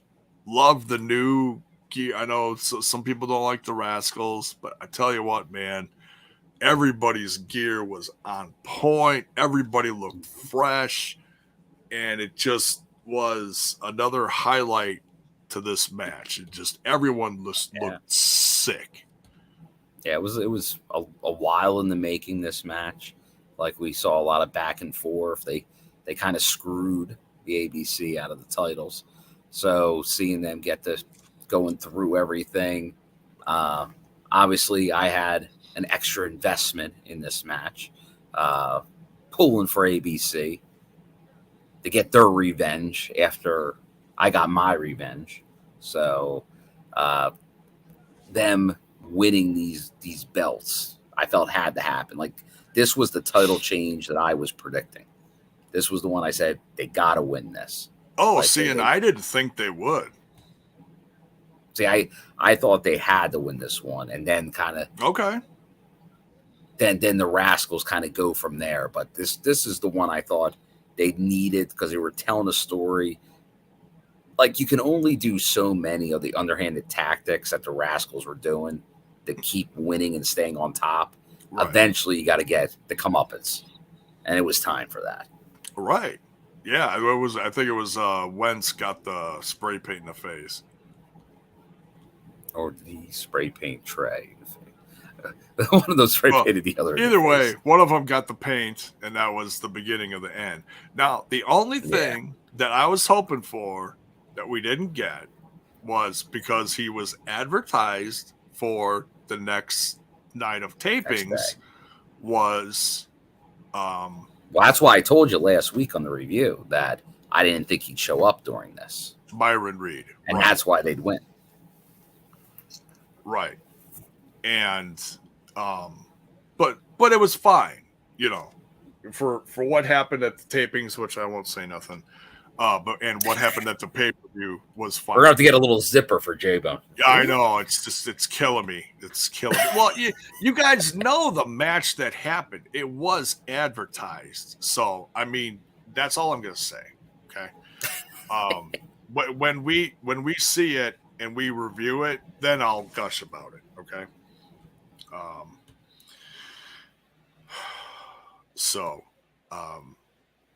You ever have a gusher, J-Bone?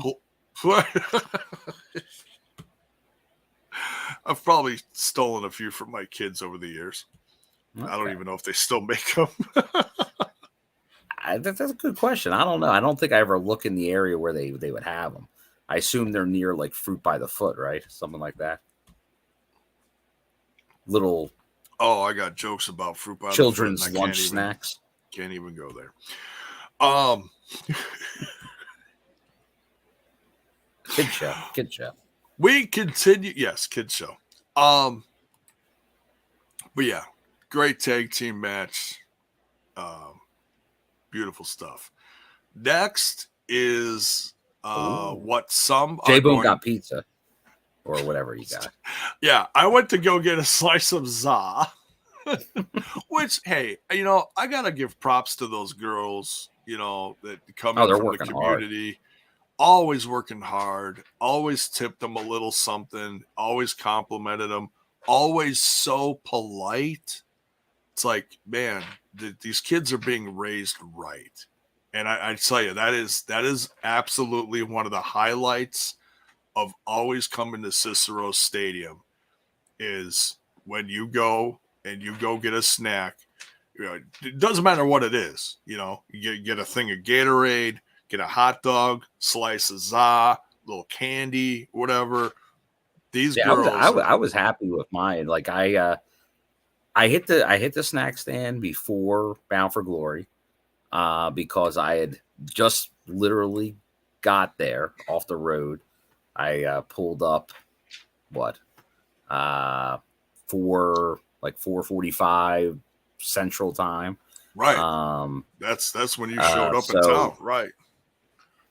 So I was like, okay, get some. I'm like, well, I'll eat at the venue because I know from previously. I'm like, get a few dogs or something. So got 2 dogs, 2 Gatorades. Price is right. They make it like they're not raking you over the old coals there. They're charging very reasonable prices for concessions. Oh, sure. But yeah, and then after the show, because they had a lot of za, so they were unloading which was lucky because I was planning to meet the rest of the team because like I said, I had to go check in, and as J-Bone was making sure to tell me our hotel was sold out, so I'm like, all right, I better check in before midnight and avoid any issues at the hotel. Yeah. So, but then I was like, all right, I'll meet the guys and grab a bite to eat a little later. But as I'm walking out the door, they're like $1 slices. So I'm like, well, might as well grab a $1 slice on the way. So did that. And it was actually the pizza was good. I liked it. Wherever they get their pizza in from, no complaints. Yeah, quality pie.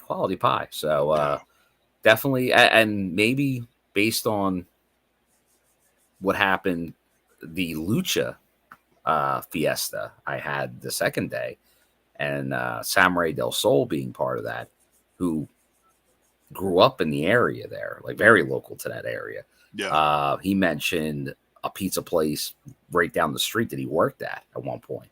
So maybe it was that pizza place. Could be.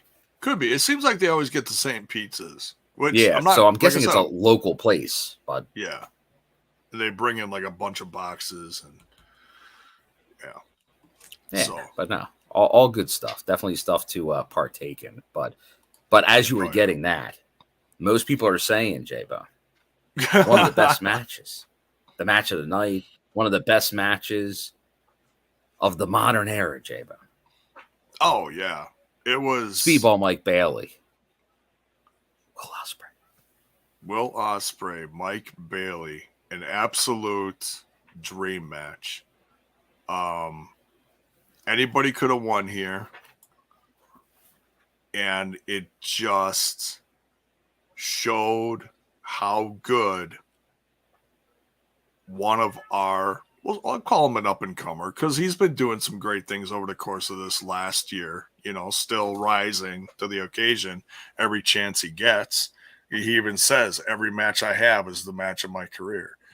But this one was extra special. Speedball absolutely went toe-to-toe and stuck right with Will Ospreay throughout this whole And match. and to say Will Ospreay's been on like a heater with his matches the last year to 6 months would be an understatement. Oh, yeah. I think not even like the typical match raiders and all that, but I think just like anybody watching would go, yeah, this guy's one of the best, if not the best, going right now. Yeah. I know there's ones that rate ones, and I know he was injured at one point for a bit. That's obviously the reason why this match didn't happen at the first multiverse show. But when he's in there, he can put together some of the best matches that you could see in an in-ring aspect. And it isn't just, I know a couple of years ago, kind of like when he was really rising on the scene, like it was very high flying. Like that was like his big, he's the aerial assassin. But he got bigger over the years. And when I say bigger, I mean like he got jacked over the last handful of years. And like he's doing he's mixing in other kinds of, like he's wrestling. He's not just flying around there for spots. Like he can do those, but he's very well rounded as a wrestler. Well, here's a blast from the past. Hey, Duke, what's up, man? Good to see you in here. There you go. But yeah, just a banger of a match. And I know we can't talk about spoilers. Just wait till we J-Bone. Just wait till we get to talk about what happened the next night. Oh my God, it's killing me. It's you're just saying you got to stay tuned to Impact Wrestling. You got to stay tuned, and all I'm going to say about to be TNA. Damn, I really hope that Will Ospreay does. Look, if he doesn't sign, fine. I know he's one of the top 5 guys in wrestling now. He's gonna chuck out all the stuff out there. I just hope he returns so that he can have some more great matches in the company, even if he doesn't sign with us. So we'll see what happens in 2024. Well, the good news is he seems very optimistic, very like he's saying all the right things, doing all the right actions. Like everybody there from Impact side, from his side, was all very positive about the experience. So that can only be good things. Yeah. Because like I said previously, he was kind of one of those ones you would hear over the handful of years, like his little interplay in the UK with TNA was a bad experience. So now hearing how positive it is, obviously with this regime, and I think the optimism should definitely be there for something to possibly happen. It just, like I said, I was so impressed with how he was with the fans. Oh, yeah. When you're a top 5 guy in the world, I wouldn't expect. Yeah, he doesn't act like he's too big time or anything. Right. Like he's, yeah. Right. He was excited to see everyone and hear, what they thought of the match. And we'll see. We saw that reaction from the crowd there in Chicago. Yeah. Like I could only imagine now, like on Turning Point in the UK. Like, how's that reaction going to be for him? Like, local boy, Impact TNA. Like, I got to imagine that crowd's just going to go ballistic. Yeah. But yeah, so Will Ospreay does get the win here. But, and honestly, this match was so good, it didn't matter who won this. Because it just, who won? The fans won. That's what we always say. It's all right. Next we got Call Your Shot Gauntlet.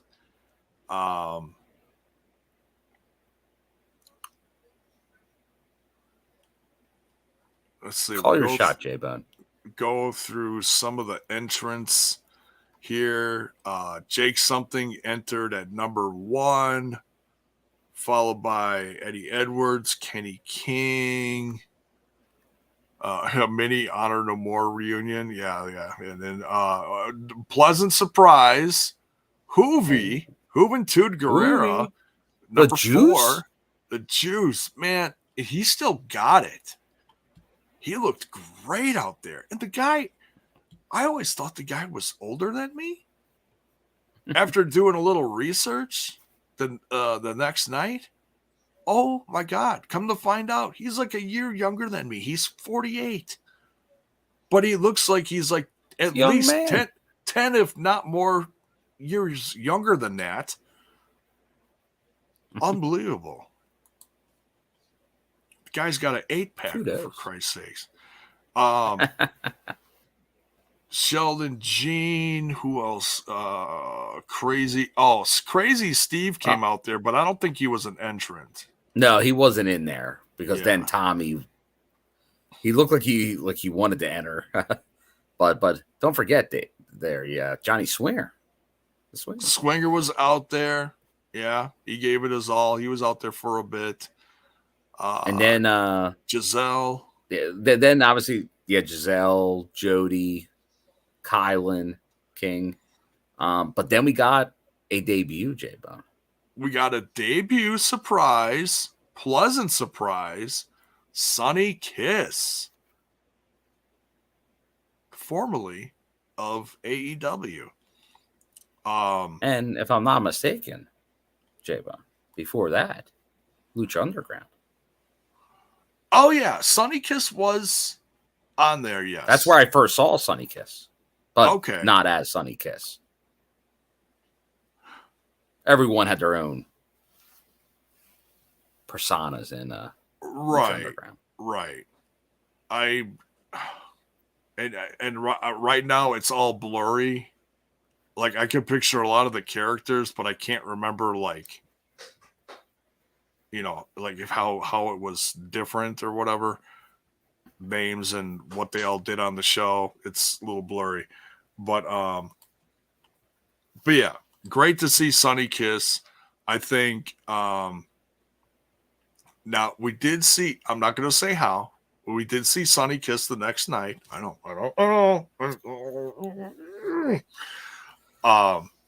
The reports are that Sonny Kiss is signed. Okay. That's what the dirt sheets are saying. Okay.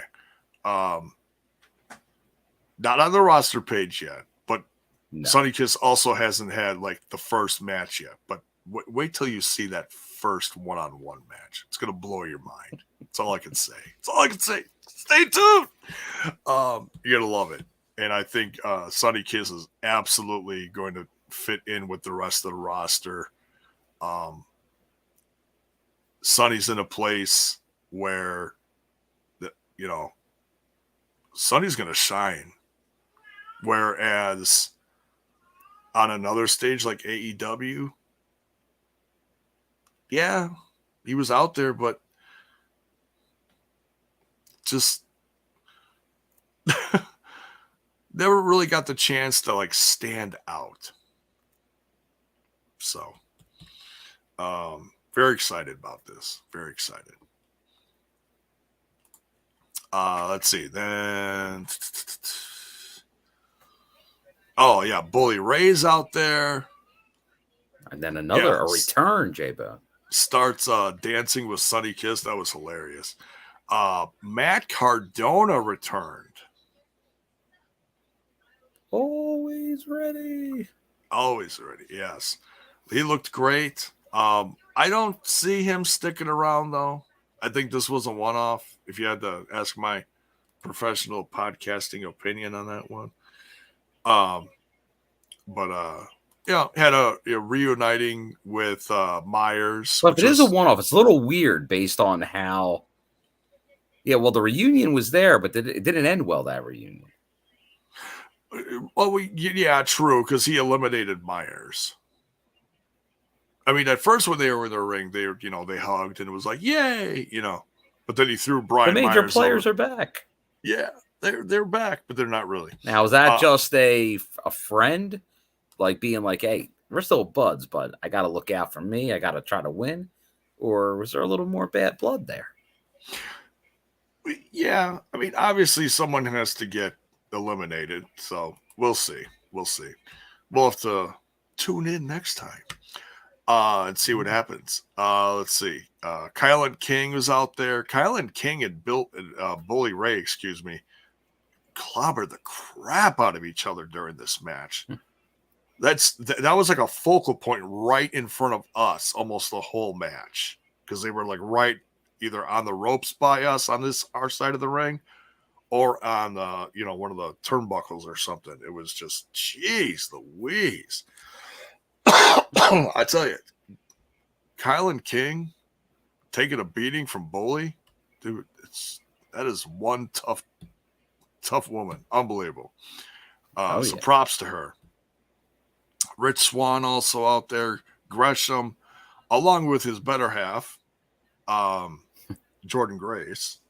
So, and that was a lot of fun to see them actually interacting, which we don't get to see that on TV much, is those two actually interact together. We'll see Gresham being upset about something with someone in some other match, Jordynne doing her thing with the knockouts. Very comical, fun moment was Gresham was in there, took off his shirt, twirled it up, and cracked a few people in the ass, including Jordynne Grace. She was like, "Hey," and he's like, "Oh, sorry," So it was very cute, It was. Oh man. Well, J-Bone, just one heads up. Your favorite nephew, Paul. Oh, going to Hard to Kill. His Paul, first pay-per-view ever. He's going to go to Hard to Kill in Vegas. TNA, baby. Nice. TNA, baby. Nice. You're going to have to look out for Bill. Bill, you're going to have to look out for Paul. Tremendous. I'm looking. I sadly will not be there, but I'll be there in spirit, and I'll be watching TNA live. Your Chicago season pass took a lot out of you. It did. That was a pricey one, but it was. I couldn't pass it up. But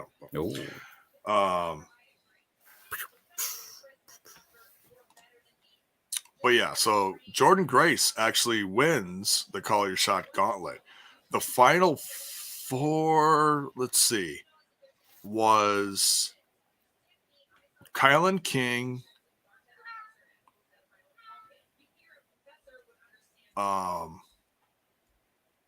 okay, here. Cardona turns on Myers and eliminates him. Grace eliminates Cardona as Bully Ray eliminates Kylan. So the final two are Jordynne Grace and Bully Ray. The match must now end in pinfall or submission. And man, she clobbered him. He was not ready for her. And it was oddly reminiscent of several years ago. There was a battle royal in Chicago. It was pre-show, I believe, to All In. And there was interaction between a much younger Jordynne Grace and Bully Ray. And I think he eliminated her. This time, she eliminated him.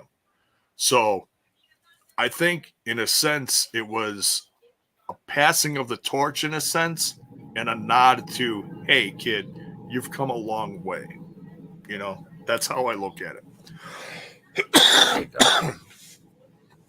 But I want to give a shout out to Bell's Boy with the super sticker.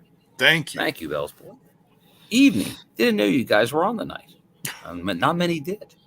Sorry about your Phillies, Bill. Yes.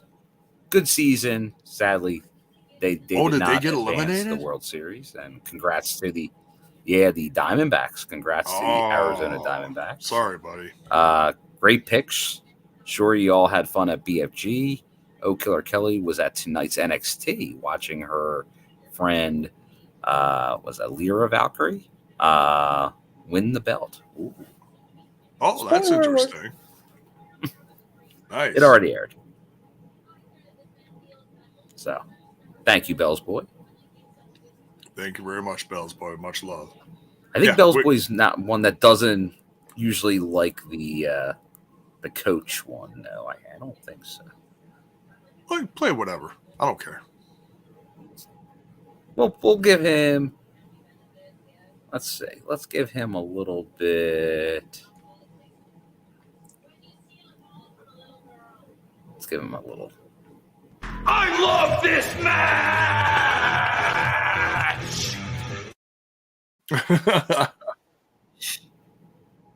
So, and another very cool thing is that the cup that was the trophy that Jordynne got was absolutely massive. And post show for Titanium was you got a picture with the Call Your Shot Gauntlet cup. So that was cool. Yes. And J1 has a picture somewhere on the Discord. Is it on the Discord? Did you post that in the pictures you posted? I believe, yeah. And when I have time over the next few days, I'm probably going to upload to like Instagram and a few others. Yeah. Some highlights and stuff like that. But yeah, that thing is massive. I didn't try lifting it. I didn't want to be like, oh, he's taking it. But I touched it.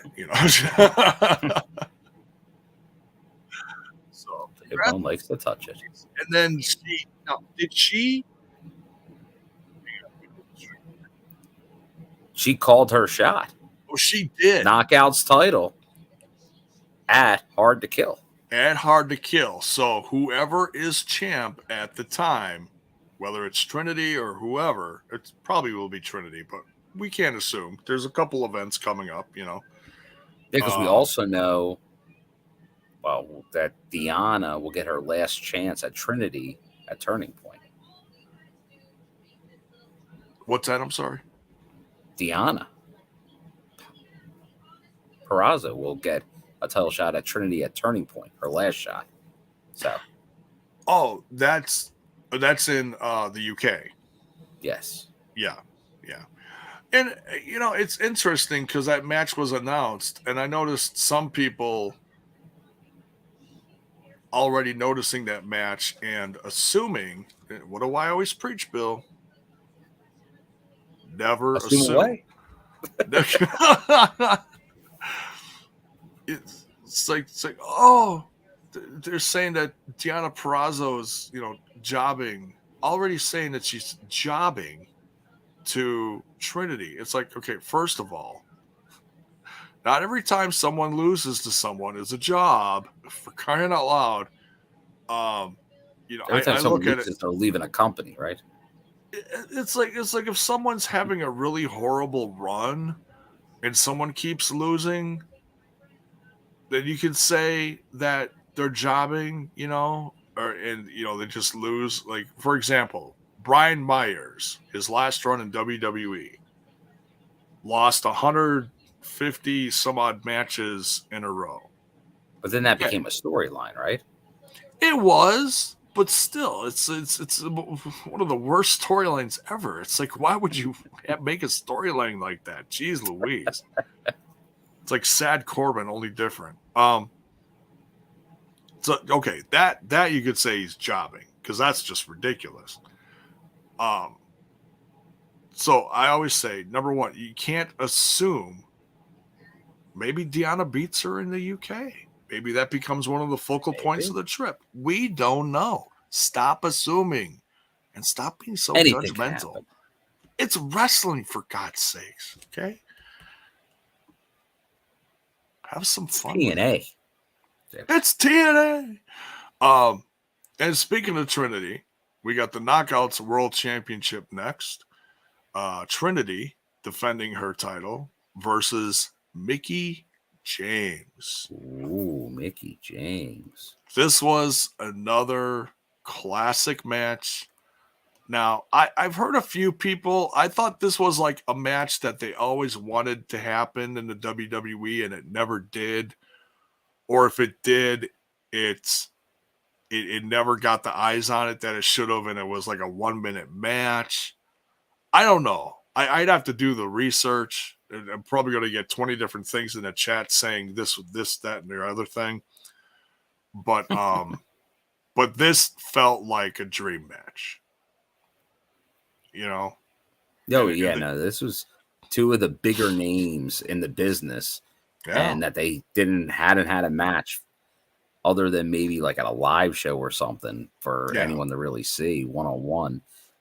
This was good to see, and good to see Mickie back in there, like in this major match here, big Knockouts World Title. David Penzer with the bow tie announcing it. See that too. But no, it was I enjoyed it. Like obviously Trinity's on a good run here. But Mickie James back in there, kind of challenging. And then you knew the winner was going to face Jordynne at Hard to Kill for the most part.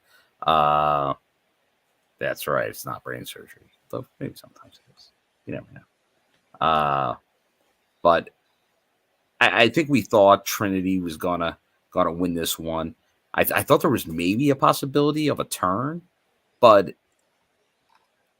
you really got to have both of them as being face because that's what they are. Like they're like obviously Mickey's been heel before, but unless they did something with Alexis Luray, I think that it was the right call. But once again, it helps establish the champion with Trinity. But Mickie, I don't think she's not going away. We're gonna see. I'll be interested to see what the fallout is of what Mickie does next, what she looks to do. But the legend. Hardcore country.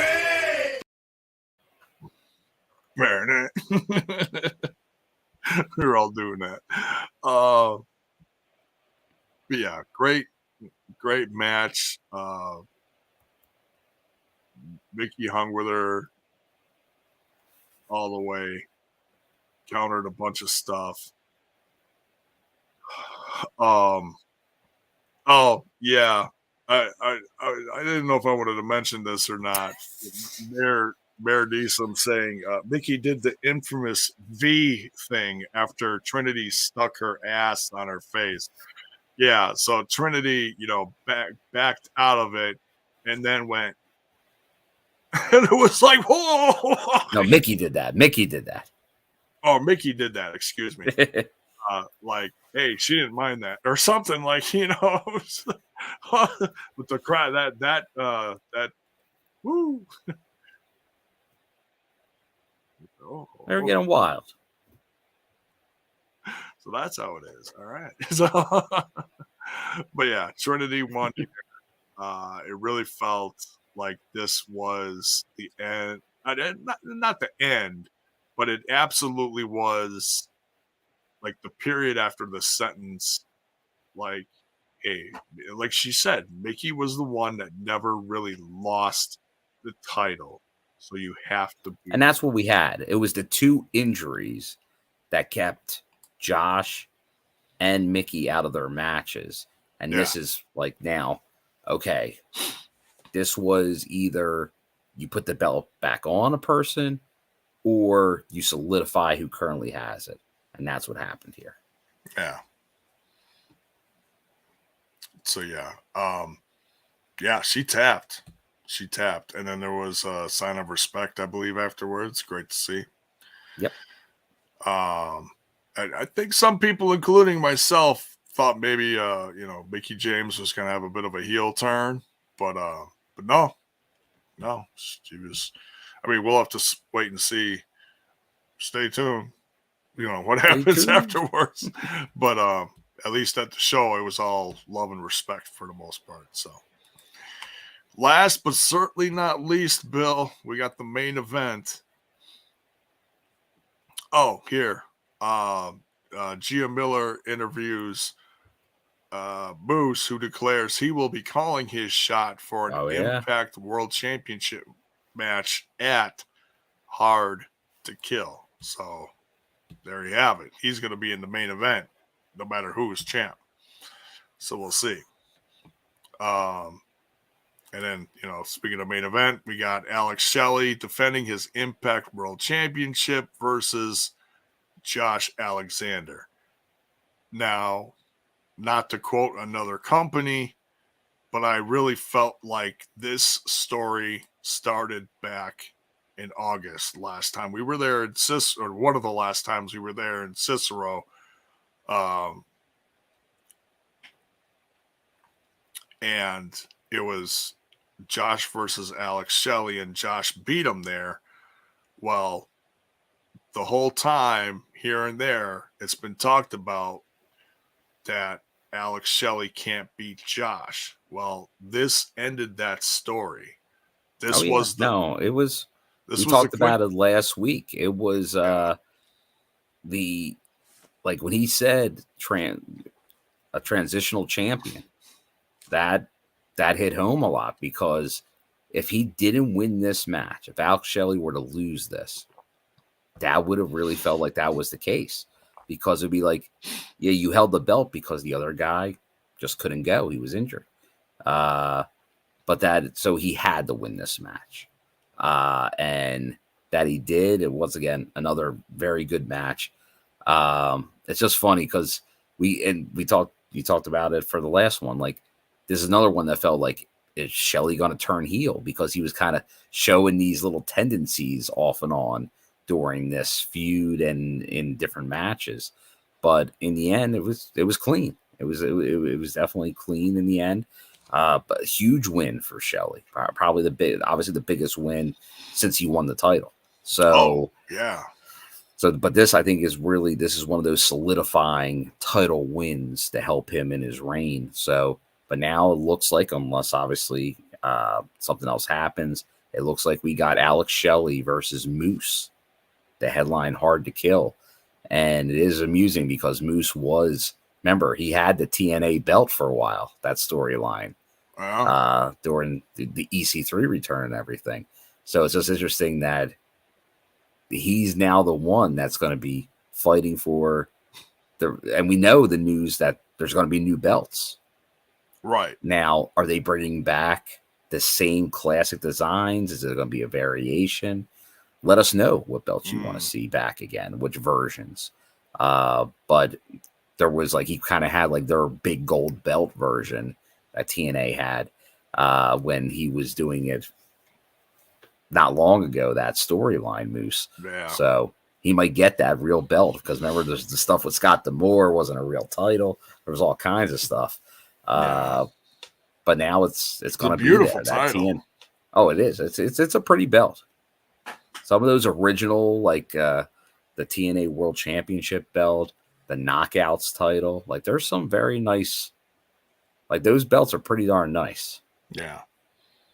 You know, whatever they get in January, it's not going to be something with a sticker on it. Yeah. The GFW sticker. Yeah. Oh, God. Tell me. So, yeah. Can't wait. It's going to be awesome. Cross the line, J-Bone. Cross the line. I hope a few people cross the line into the company, because the company's really going to change. Probably going to get some debuts in Vegas, too, because there's going to be some free agents available. And you're going to see some changes. You're going to see some changes. But hey, we're going back to TNA, and there's going to be, and that's obviously, you're going back to the past, but it's also a lot of change for the future. Yeah. And in the end, it's all going to be positive change, but there will be some. But looking forward to see how the next couple weeks of TV go. Very interested to see how those last couple months go, as we see how everything's kind of mixed together, and we get to that. I'm imagining there's going to be even more build-up before the actual pay-per-view in January. Yeah, it'll be really interesting to see what they do, because I'm sure they're going to incorporate some UK talent as well, because like you said, not everybody's going on this trip. Mm-hmm. At least it doesn't seem like it is. I'm not sure, but maybe it's partial. It's a partial roster. Maybe we'll get more than we think we are, just because of the hype now after Bound for Glory. Maybe. I don't know. Maybe there could be a few. Maybe there's some late additions. You never know. Well, they really should. If they want to keep this excitement going and not, kind of like take a couple steps back, they really gotta. Well, it depends how much they did in Chicago that we're unaware of. Yeah. Like, did they film like a day's worth of backstage that could last them till January? They could have. Could there be vignettes for talents that they know will be debuting when TNA returns? And you tease them during some of these episodes? Well, I know Will Ospreay has got stuff planned. You thought I was going to say something else. I got to be careful with you, Jay. No matter when you say anything. I know. There's stuff advertised, and we'll have to see how that plays out. There's supposed to be a UK gut check or something. There is. I'm very curious about that. So, who knows? Maybe Lord Bison will be under contract by the time they come back. Right? Right? The whole crew. I saw that there was Alex Windsor advertised. Yep. I haven't seen her wrestle in forever, so that'll be great to see. There you go. Where did I used to see her wrestle? Flow Slam. Oh, the Flow Slam. Couldn't help it. We couldn't get the Bound for Glory review without a Flow Slam reference. Right. So that, yeah, I'm really looking forward to the UK stuff. It'll be very interesting to see what they do with everyone. But yeah, great main. I don't want to take anything from the main event. Alexander versus Shelley was just an absolute banger. Great way to finish the story between the two. Congrats to Shelley as he's going into this next, what seems to be, he's going into this next year as champ. And then, of course, like we said at the top of the review, they announced that TNA is back. So, yes, of course, we're very excited. And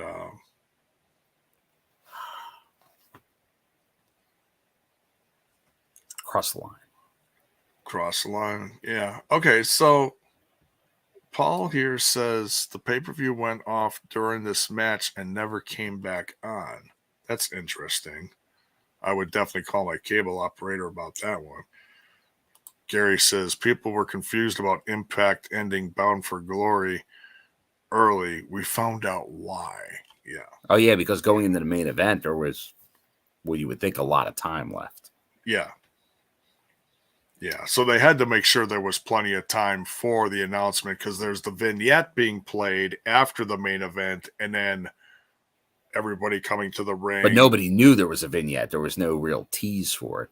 Like there's been at some other pay-per-views.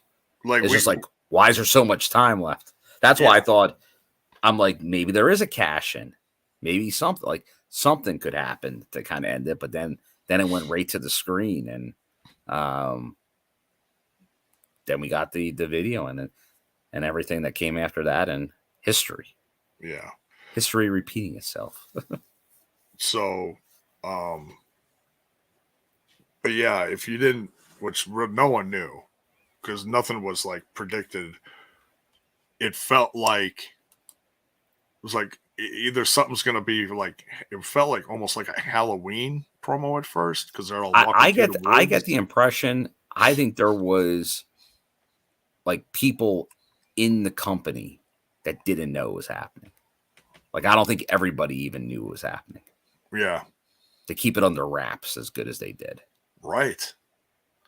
Yeah, like I said, the only thing that we heard was David Sahadi walking through the line, stopped by Bill and our little group saying, tonight's really going to be special, and that was it. So we were like, oh,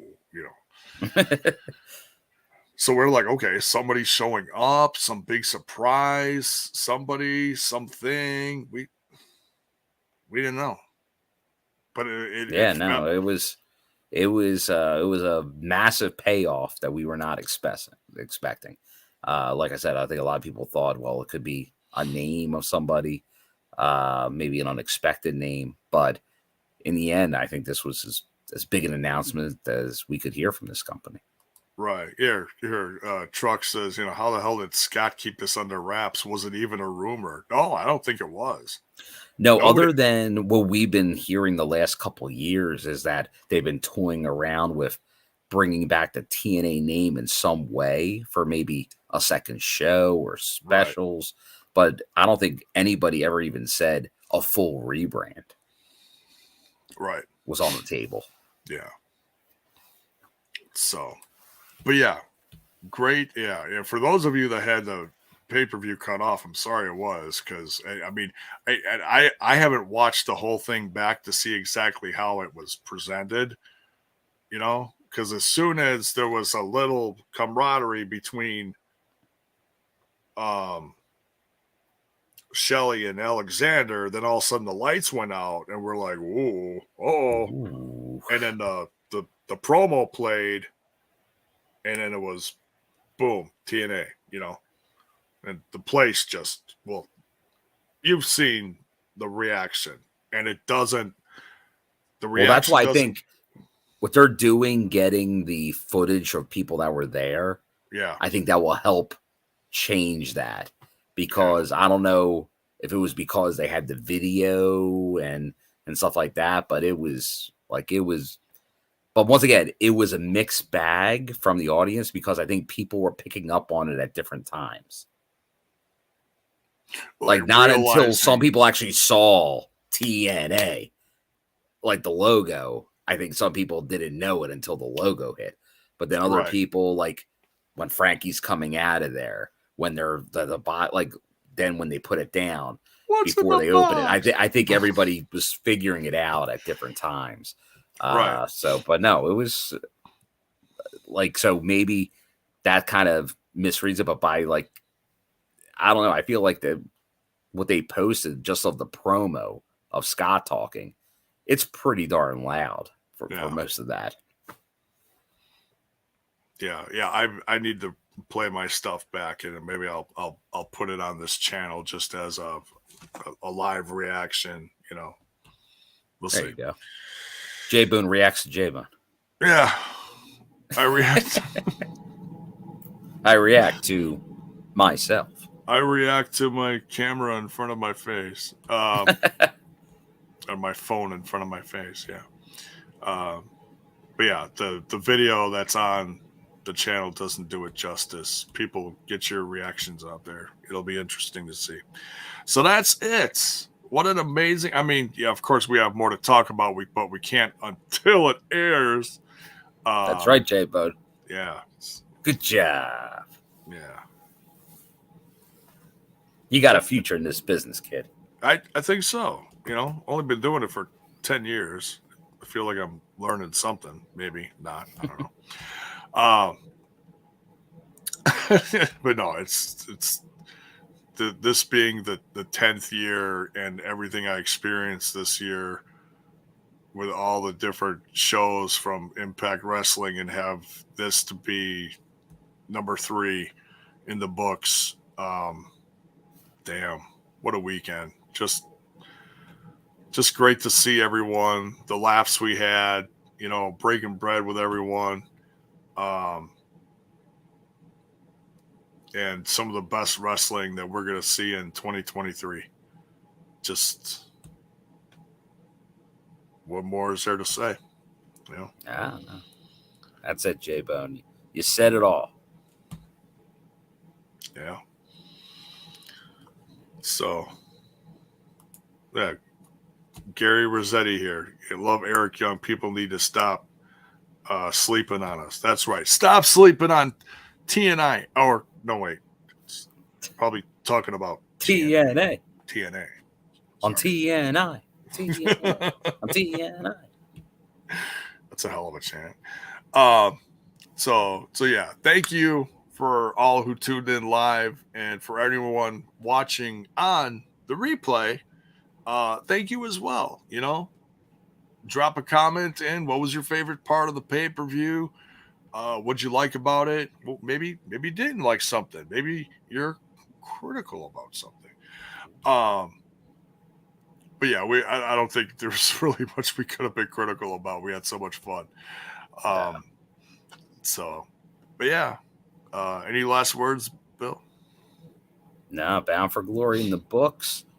Great show. And TNA's back, baby. TNA is back, and well, we'll see what happens with the podcast. Who knows what's going to come?